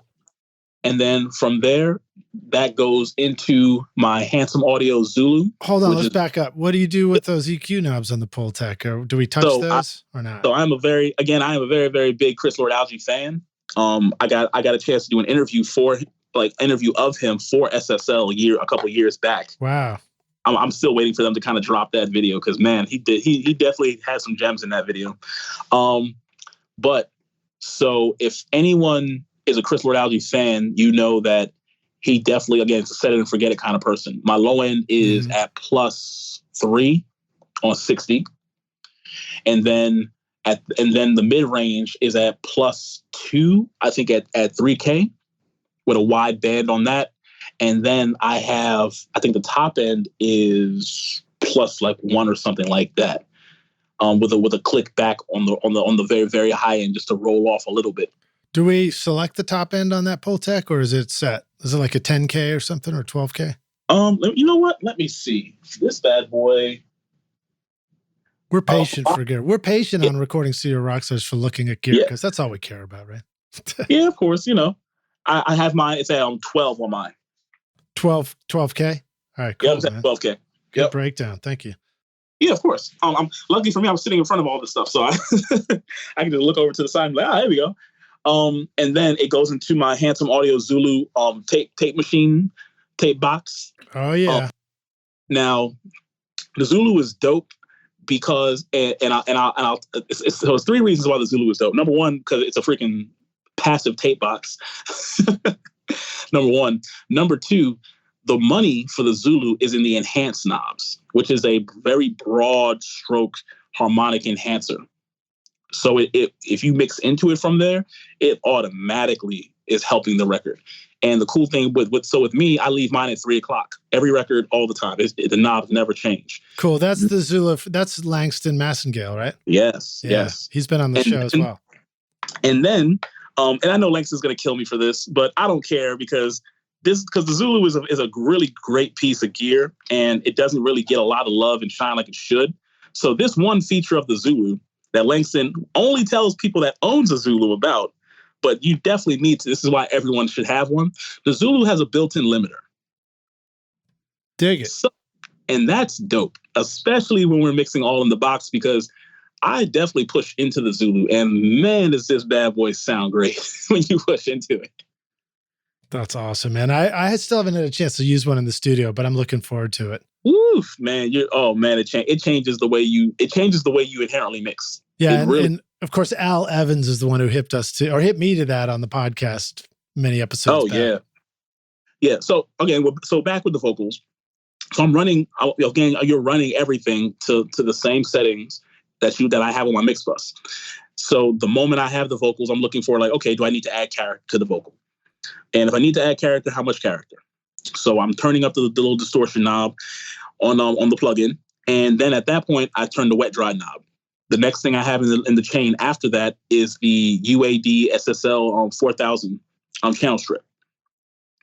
So I'll just to make sure, I will go and turn up the high pass filter on that to 120. It's I'm using the mouse wheel for most of this stuff. Right. So it's one click up from 120. And then I go to the high frequency, turn that up literally one mouse click, and then I start rolling the actual frequency band for it back, because it always starts at a very, very high frequency band. But that high frequency that you're adding on it, just turn up that 1 dB, is a shelf. So now I'm giving that airiness and brightness to the vocal by going back. Going back is just letting me know this is the frequency where that shelf's going to start. So I might roll it back to 7K, 5K. Right. And then I'm going for the upper mid band. And that does what I like to get from a vocal. It gives it a point, which is that point of where I've realized there's usually a frequency for every single vocal that lets that vocal cut through, whether the mix is really, really busy or it's a sparse mix. There's always one frequency point on every single vocal that just, you boost it up just a little bit, and it's right there. And that's it's not a magic spot, huh? Yeah, and it just doesn't go nowhere. You can get automation. Yeah, it might be low on a part of the track, whatever the case may be, but you can automate and bring those volume parts up volume wise, but that it's there still. After that, a really great friend, Matthew Weiss, he put me on to using multi-band compression. And that was a very big game changer, lead vocal wise, because I now have this very nice and even and controlled vocal that I can boost a group of frequencies at a band level. So if the top end that I just boosted might be a little too much, but I like the airiness of it, I could bring down that higher band in the multi-band compressor. Meaning it's going to compress the highs a little more to smooth it out and control it. Yep. It's just a little bit. It doesn't have to be over the top and whatnot. But at the same time, I can get that same usage out of the mid range of a vocal and now boost or cut from on the output of that one band on the multi-band compressor for the whole mid range of a vocal. So now again, bring that out more or scale it back a little bit. Cool, man. Right on. Yeah, Matthew Weiss has been on. Actually, I can't remember if we did the show episode. I know I remember we did a webinar, and he does a lot of videos over at the Pro Audio Files. Oh yeah, no, I've known Matt. Oh my God, I've known Matt for a long, long time. Oh, he's a really great friend and really, really insightful. Stupid amount of knowledge. And of course, one of the realest people I know. He's always going to shoot. He's a straight shooter all the way. So I love talking to Matt, man. Yeah, dig it, man. Rockstars, I am super excited to announce that I'm doing a full studio remodeling here at the Toy Box Studio, headquarters of Recording Studio Rockstars. I'm working with the amazing studio designer Carl Tatz to upgrade my control room to a Phantom Focus mix room, and have also been improving the sound of my entire studio room by room. The first time I heard one of Carl's Phantom Focus mix rooms featuring the PFM HD 1000 series monitors, I was completely blown away. It felt like I was listening to three-dimensional sound where I could close my eyes and reach out and touch the instruments with crystal clear bass radiating from a 50-foot wall of pure marble. It was by far the best sounding mix room monitors I have ever heard anywhere. Check out my complete interview with Carl Tatz on episode 50 of the podcast and discover the secret to massively improving your monitor setup at carltatzdesign.com/mixroom-mentor. All right, cool. So I love the simplicity of the Uad Ssl 4K. Like finding your low pass again, or your high pass filter again, and then boosting the highs with the shelf, and then find the mid-range frequency you like, and then kind of pause there instead of getting all surgical with crazy. I think that a lot of us might reach for that Fab filter plugin, and you're just like, you can do anything. So you start doing anything, and it's not necessarily the move that you want, Well, see, the thing I like to do is I'm doing these broad stroke moves first because I work very much as it's called now. I work in the very top down kind of fashion. Yeah. So once I have all the lead vocals. I don't care how many people are featured on the record. If it's a lead vocal, it's on this bus. Mm-hmm. I do all this for everything because now when I start going on the track basis, everyone is going to get a very specific EQ to make them blend in with everything or everybody else. Mm-hmm. Now I don't have to destroy things on the track basis. I can just do a nice EQ here and there on a track-to-track basis. I'm not putting compression on there because I'm already getting my compression on the parallel buses that I have on the lead vocal bus. I have the broad EQ, so everyone's getting that same little nice top-end boost. But I can control on a person-to-person basis. Same thing with background vocals. That's cool. I'm still going to go and get every background vocal to fit and sit with everybody, but all the background vocals are going to get this consistent same processing on the background vocal bus. Awesome. So this is kind of the treatment across all the vocals. Now, when you go into the individual vocals, what do you reach for to start manipulating them and like doing a unique thing to the lead or a unique thing to the ad libs, for example? So the first thing I do is I will highlight all the vocal tracks and I will put my room reverb on all of them. And so that way now all the vocals are in the same room off the break. Now for me, just to clarify, when I'm starting and I'm setting up my mix and I'm doing the static mix, I don't bring the background vocals in at all. I'll normally listen to the rough reference from the artist just to get an idea. But I keep the faders down on all my background vocals, and I just do the lead vocal because my theory is if I can make this record sound great with just the lead vocal first, and I'm talking really, really shine, mm-hmm. the background vocals is a cakewalk. Right. So by the time I go and I'm getting everything nice and ready and pretty, I go and add the room reverb. I'm bringing that down on the fader. And then from there, I'm looking on the individual basis. Like, okay, what am I doing next? 9 times out of 10, I'm going to put a quarter note delay on the lead vocals, and I'm going to bring that down just because at some point I might automate that as a delay throw. But I love putting quarter note delays on lead vocals and then throwing the room reverb with that quarter note delay to kind of have it. So you're saying the quarter note first, then the quarter note delay is what feeds into the room reverb? Yes. So it kind of pushes the room back a little bit, right? Yes. Well, no, it's the other way around. It's the other way around. So I'm pushing the delay back a little more. So that delay is in the background consistently, but it's something that's more felt than it is heard. And then if I want it to be heard, I'll just automate the throw for it to be heard. Okay, cool. But I guess what I was trying to understand is the delay the feed for the reverb, or it's just there's a delay and there's a reverb going at the same time? So I have the auxiliary of the reverb. The delay is also gonna get some of the auxiliary from the reverb. Okay, so the verb is feeding the delay. There you go. All right, dig it. All right, cool. All right, so what else do you do? And then from there, again, I do automation like nobody's business. I love doing automation rides on everything. If I feel something needs more delay here, it's going to get it. I have about 7 reverbs that I love blending together. They just all work. Hall reverbs, plate reverbs, room reverbs, we're talking large, crazy weekend sounding reverbs where it's just sweeping through, but everything has its place. Nice, man.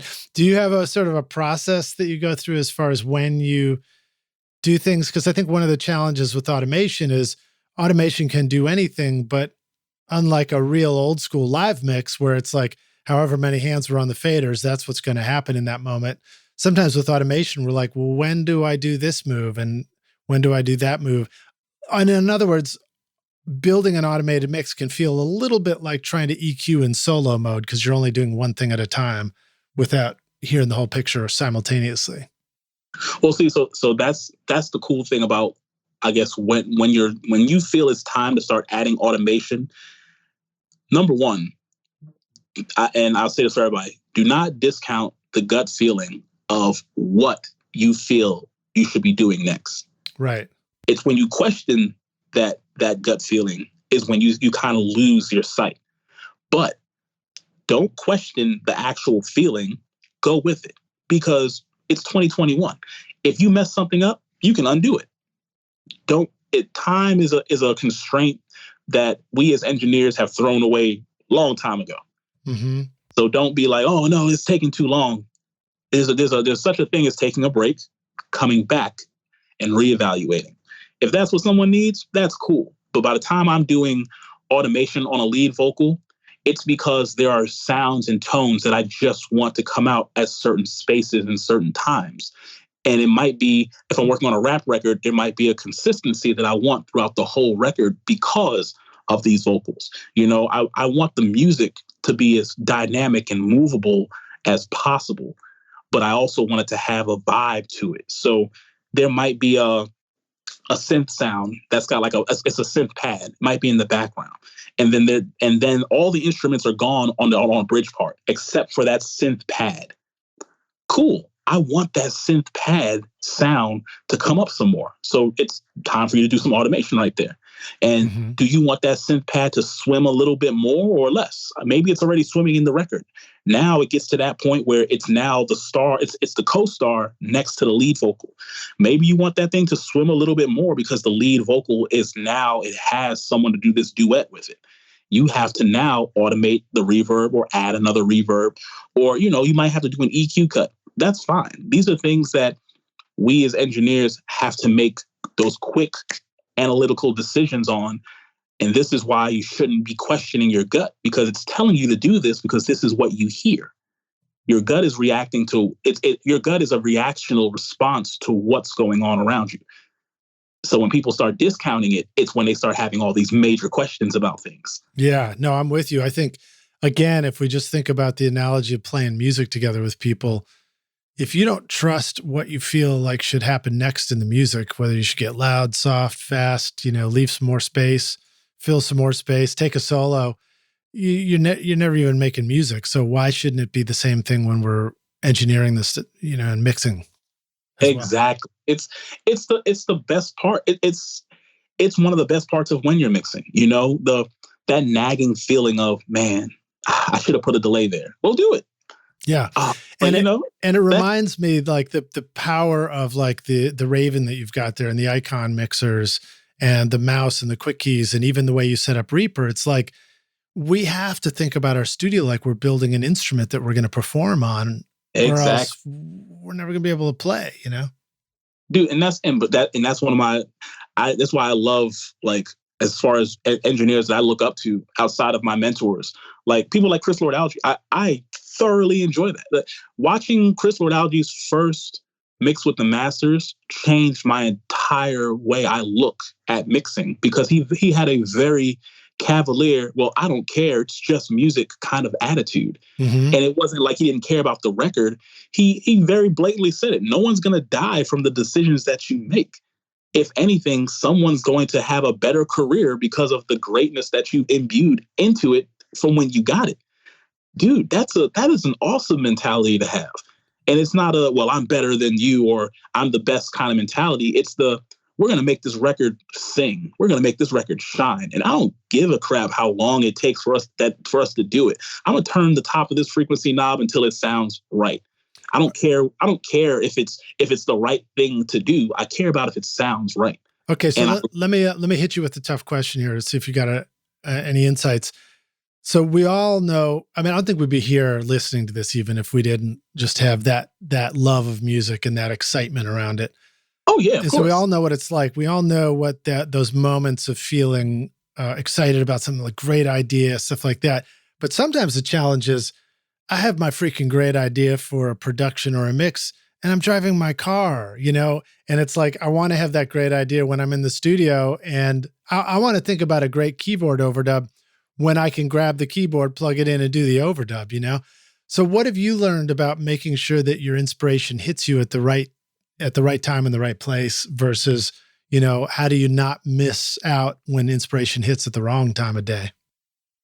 Well, I mean, it goes back to the initial reaction and feelings that we have that brought us into this in the first place. Like when you're on the road, hey, look, that's what our cell phones are for. Pick that bad boy up, leave yourself a voice message, record a voice memo, do whatever it takes to get it, because the excitement of capturing it at that moment is always within the palm of our hands. It's always within our grasp, any moment of the day in 2021.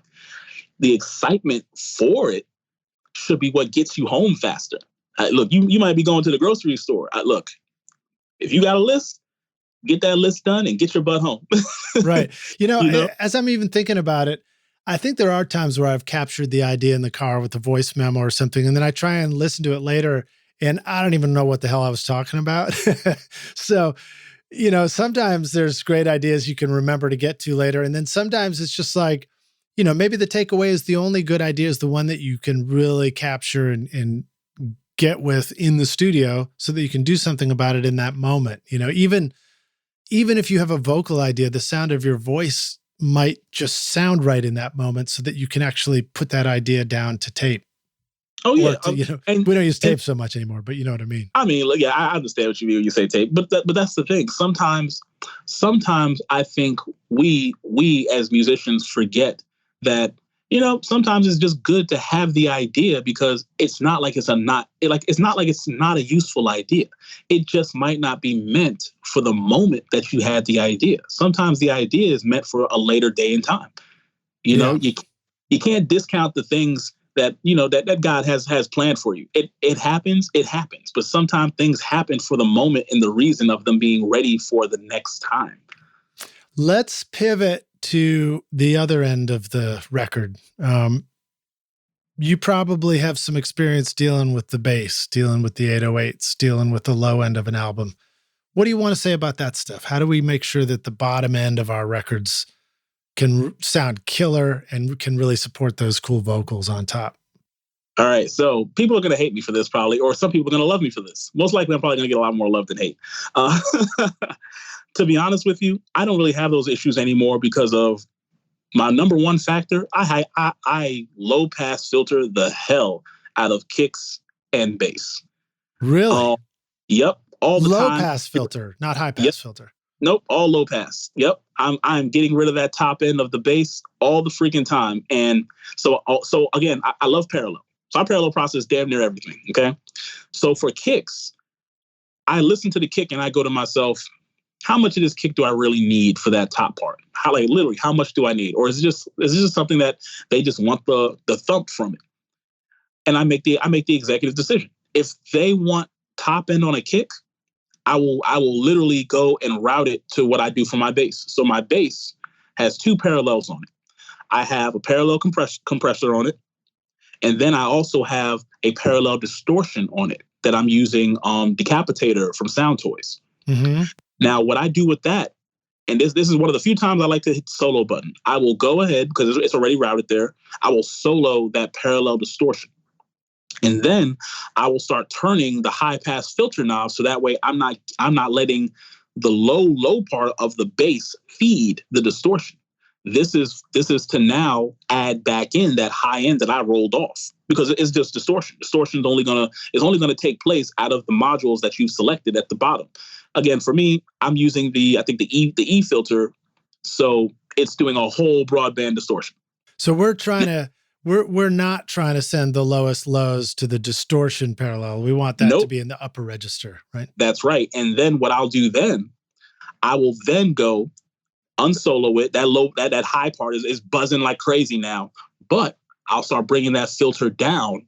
And then when it feels good is when I know it is good. And what this does for me for the bass, number one, the bass itself is already carrying the low portion of the song. Number one, the parallel compressor is making sure the consistency of the bass is always kept. So if I got to do anything else to the bass, I'll do it on a track level if need be.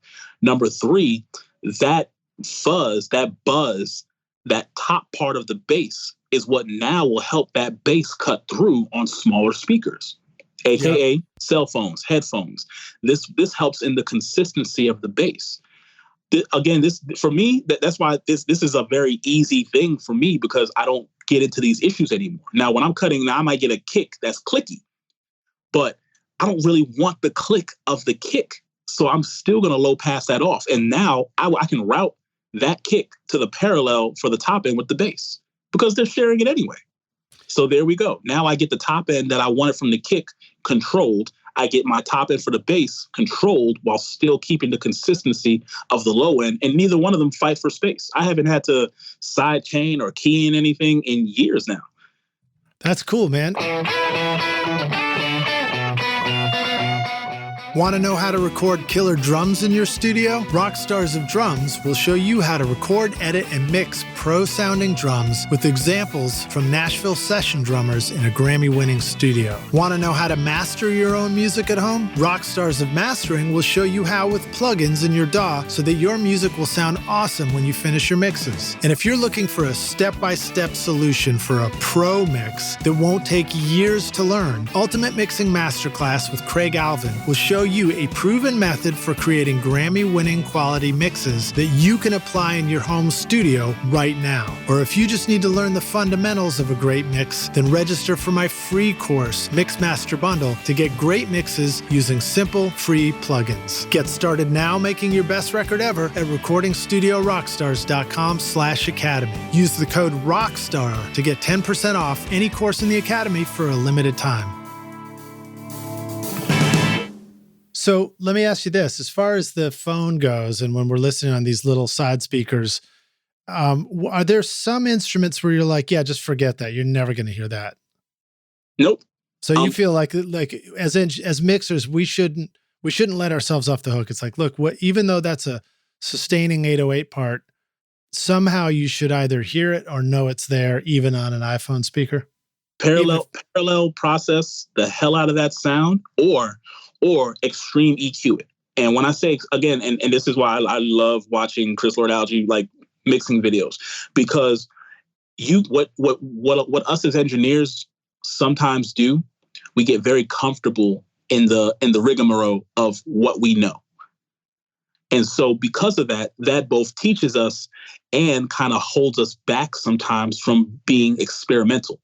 So when I say extreme EQ, I'm saying, well, that sound can be heard on your phone. You know why? Because now the same way we've done the whole hunting down bad frequencies, where you'll make a band to a point and then kind of sweep through to hear when a bad frequency is. Mm-hmm. Make that band to a point and go for the good frequencies. And now you can make that good frequency poke out more and then start turning down that sound.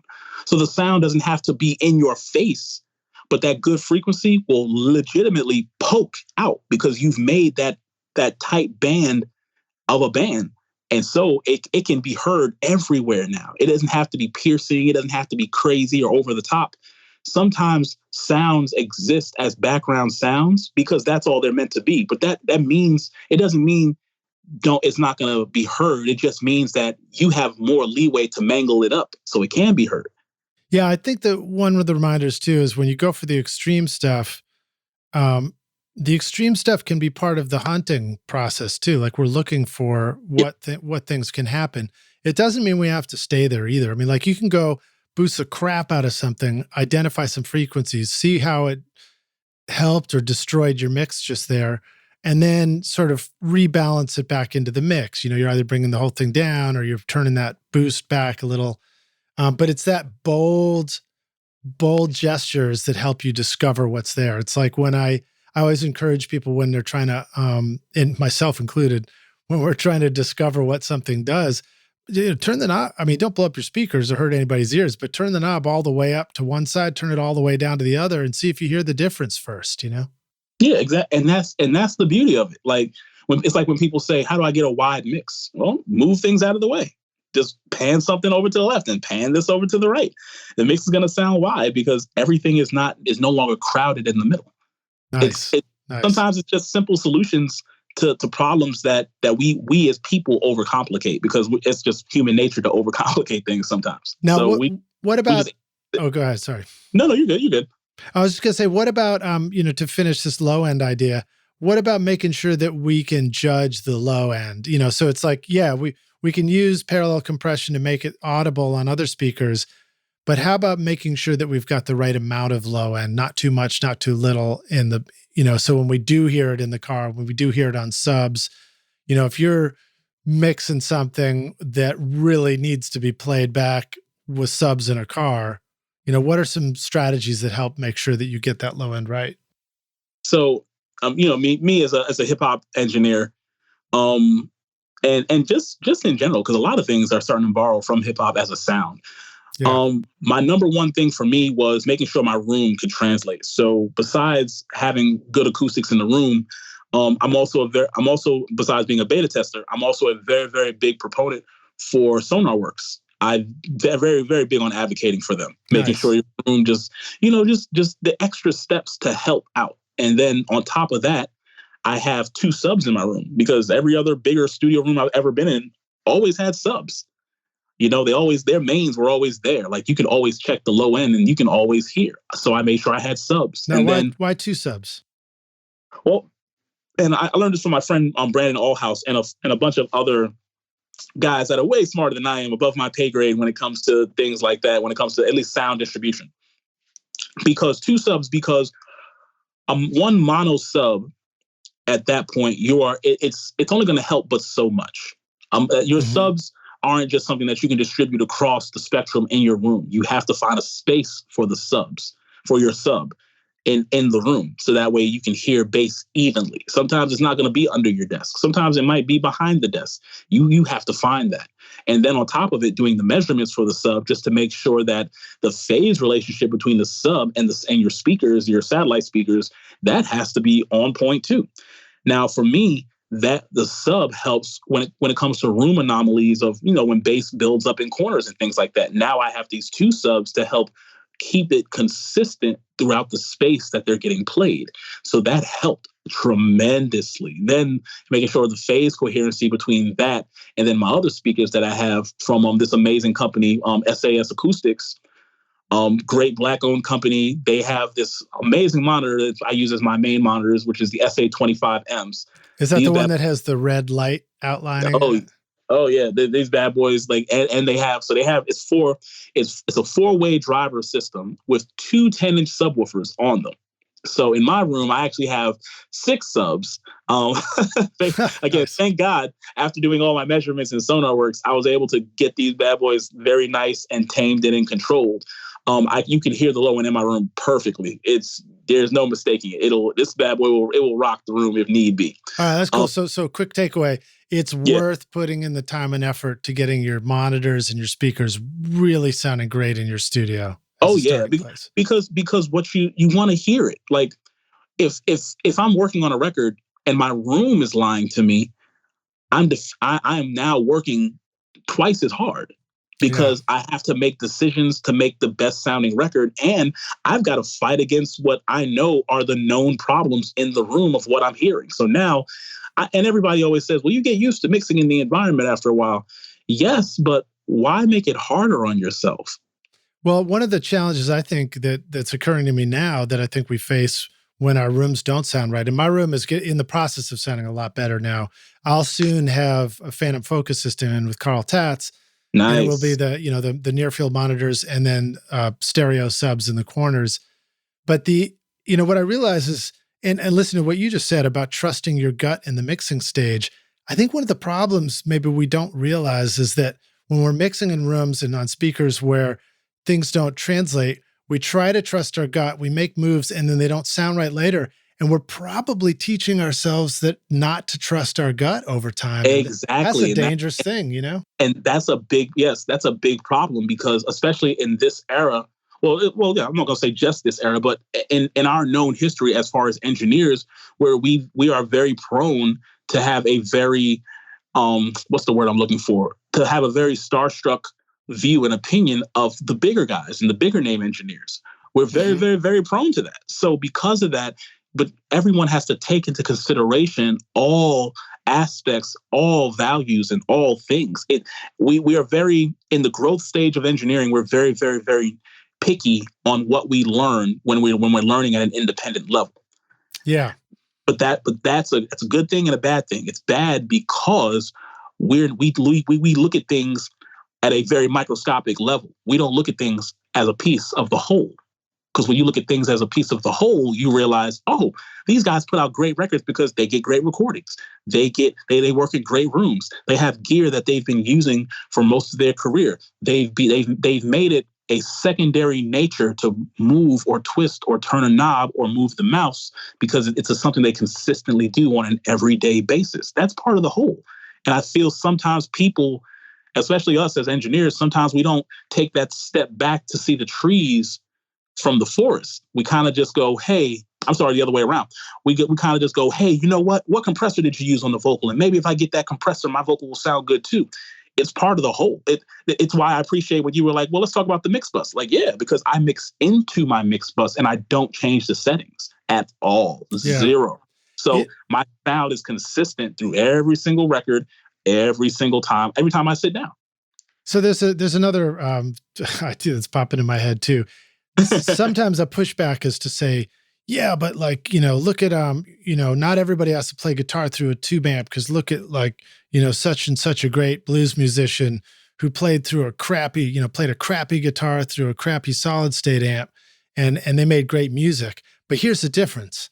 When that musician plays through, funky solid state guitar and amp, the final result, they're hearing it so they can make the right judgment call on that final result right there and then in that moment, because you're actually hearing the guitar in the space. But with our engineering tools and mixing, we have to play somewhere in the middle. It's where it's like, we want to hear stuff in our studio and make a good judgment call on it, but it also still has to translate out into an environment that we don't have any control over, and it has to sound great there too. And so that's where the learning experience of making sure that the low end is, balanced and accurate counts, I think. Plus, and so this goes to like, as far as on the mixing side, I for the longest time was very much all in the box. And then as I became a hybrid engineer, I kind of started taking offense when people started saying, well, people like Andrew Sheps mix all in the box. And it wasn't that I was taking offense to be a gear snob. I was taking offense for the simple fact of people are discounting his experience and his knowledge. Right. Because saying that this great guy got a great sound doing all in the box, there's no problem with that. I love that because I was an all in the box guy too for a long time. I don't care about that. I think that's awesome. What I care about is you can use that example because you also have to say, well, his 20 plus years of engineering knowledge and experience from both behind the console and behind a laptop has brought him to this part of his life where he's made the decision to be all in the box. You can't discount the experience of a professional. Can't discount the journey. Yeah, it's like he probably went through the same pitfalls with that hardware like people were going through with their software just to get to the point of where he's at, where everyone's like, hey, he's great. Hey, he's good. Hey, let's go ahead and use him. The journey is what defines us. It's what puts us in those positions and places where we get to do these things that we love to do on a consistent basis. But our skill and experience is what keeps us in the building. Yeah. And I mean, there's a difference between having the same tools in the boxes in the hardware world and actually knowing what those real hardware examples were supposed to sound like. Like you said, when you're comparing the two, so that when you go adjust it in the software world, you know when you're doing the right thing or the wrong thing, or you know if you're going down a slippery slope, you can identify it quickly. Oh yeah, of course. It makes the job easier. That's all. And that kind of thing makes the job easier. Well, dude, this has been really great, man. I appreciate getting to meet you and hang out with you. And it sounds like we got lots more to talk about in the mixing world. We got to get into the studio one of these days and really take a good close look at what you do. We're coming to the end of the show, but I want to ask you this question that I always ask on the show, which you probably see it's coming already. This one's hypothetical. We take that way back studio machine and you get to go back in time and find young Will, and say, listen, dude, here's the most important thing you need to know to be a rock star of the studio yourself one day. What advice would you go back and give yourself if you could rewind the clock and go back in time? I would give myself 3 pieces of advice. Number 1 piece of advice, know how to do your paperwork, and do not mistake being kind and nice for the ability to get what you're worth out of the situation that you're in. Mm-hmm. Number 1. Number 2, make sure you're accredited on the work that you do, because artists are not big on crediting the people that are involved in the process. How do you do that today? In today's world, there's a ridiculous amounts of ways of making sure you're credited. Number 1, make sure you pick the right streaming service, if that's the case. So you have a streaming service, even though I'm not really big on the streaming service myself, DistroKid will let you credit everybody. You can even credit your dog on DistroKid. Nice. Okay, DistroKid will let you do that, but Lander has a distribution service as well, and they'll let you do the same thing. So it's not just for mastering, they'll let you do distribution and credit everybody. That's a very important factor. Of course, the third and last thing, make sure that the gear that you buy, you do not sell it until it can be replaced in full in its totality of what it is and what it represents. Thanks, man. I needed to hear that lesson this month for sure. Yeah, because I got a couple of pieces that I've worked on and a couple of gear pieces that I have, again, coming from Revive Audio and some things that I've ordered for our A room, because we're actually building a Studio B. But it's that moment where you're like, I'm selling this. And you got to always ask yourself, why are you selling it? What are you selling it for? And when you buy the next piece, will it either replace that piece, or are you just literally getting rid of this piece for good because it serves no purpose? And you have to ask yourself that question, because it's a very pertinent question to ask. You spend money, you're discounting it maybe, you might be selling it on Reverb, you might be giving it to a friend, whatever the case may be. You got to be prepared for the consequences or for the outcome of your actions when it comes to gear. I like that, man. That's going to help me get rid of some stuff in my studio and know that, maybe if there's a part of me that doesn't want to get rid of it, I'm like, why do you want to hold on to it? Because you might use it. Okay, but if you get rid of this and just replace it with something new and simple, could you still do that job you're thinking that it would be useful for? So maybe that's a good way to do it. Exactly, dude. And you know what? I did want to say one other thing. So, Yeah, please. I'm not even sure if I put this on my bio or anything like that. I'm also the vice chair for the Audio Engineering Society for the DC, Maryland, Virginia chapter. So I would love cool, to man. have you on a Zoom call one day. Anytime, dude. Anytime. I'm here. I'm ready. I'm available. I'll even have my new studio set up so that I can look pretty impressive on the camera this time. Oh, that's going to be fire. Dude, let the rock stars know how they can find you online. Where do you want them to go check out your work? If they need to mix their next hit single with you, where should they go? You can easily find me on all things as far as search engines. Just type in William Bowser audio engineer, and I pop up for like the first 5 pages everywhere. But you can find me also on Facebook as William Bowser. You can find me on Facebook with Quality Touch Studios. You can find me on Instagram with William_Bowser_QTS. You can find me on Twitter at Ssl Product. And then, of course, you could find me everywhere in the world when you go to www.qualitytouchstudios.com. And of course, you can hire me for anything. We can talk about anything that you need help with your career, from consultations for artists to mixing to recording, mastering, whatever you need, we can make sure we take care of it. That's awesome, dude. Rockstars, I want to point something out to you. Well, first of all, I want to remind you that in the playlist, in the show notes, you'll see, in the show notes, you'll find the playlist of music so you can check out Will's work there. And then also direct links over. But the way that Will just listed off all the ways to reach him, that doesn't come by accident. That comes from somebody who knows how to tell people how to find them and has practiced it. And so that's a good takeaway there too. It's just make sure you know how to tell people to find you, because that is important. Trust me, that is very, very, very important. And I also have to shout out my wife. My wife, who's the co-owner of the studio, man, I would have never, ever, ever got this far without her help and her love and her just loyalty to making sure that my dream and the dream that we have together for the studio is achieved all the time, every day, every year, the growth, everything, man. Having someone like that in my corner, it just makes my life everything. Awesome. Yes. Thank you, Tracy, for letting us borrow Will for all 2 hours to chat about this stuff. And yes, thank you to all significant others out there in the world that let us do studios and make music. Amen to that. Yeah. All right, dude. So great hanging with you. Can't wait to meet you in person and see you in the studio. We'll see you around soon, hopefully. Oh, yeah, most definitely, man. All right, man. Great to talk to you, dude. Same here, man. You have yourself an awesome day, man. And thank you so much for having me on again. Absolutely. Our pleasure and our honor to have you here, man. Thank you. You will. Peace.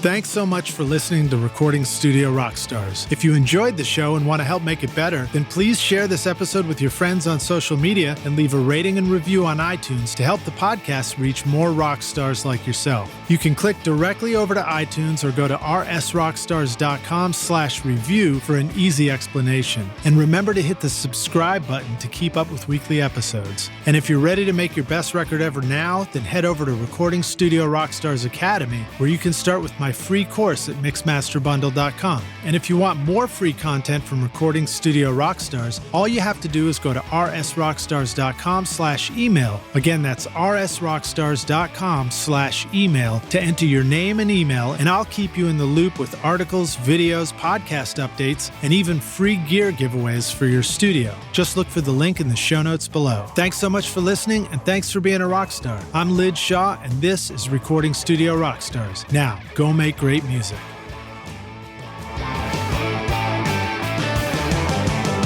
Recording Studio Rockstars would like to give a big thank you to our amazing sponsors who help make this episode possible. OWC, Carl Tatz Design, Spectra 1964, Isotope, and JZ Microphones. Remember to use the coupon codes ROCK10 at isotope.com/rockstars for 10% off any plugin purchase, or start your 7-day free trial subscription to get access to all their plugins. Or use the coupon ROCKSTARS at jzmic.com for 20% off the pop filter for a limited time. And don't forget to learn how to get your monitoring just right at carltatzdesign.com/mixroom-mentor. And finally, use the coupon code ROCKSTAR for 10% off any course at Recording Studio Rockstars Academy for a limited time. We'll include all these links in our show notes. These are all things I highly recommend for your studio. They're going to help you make your best record ever. I would also like to thank our fantastic team here at Recording Studio Rockstars, Vlad Weselchenko, Braden Stremming, and John Richardson, for additional podcast and video production. Thanks so much for listening, and we'll see you in the next episode. Cheers.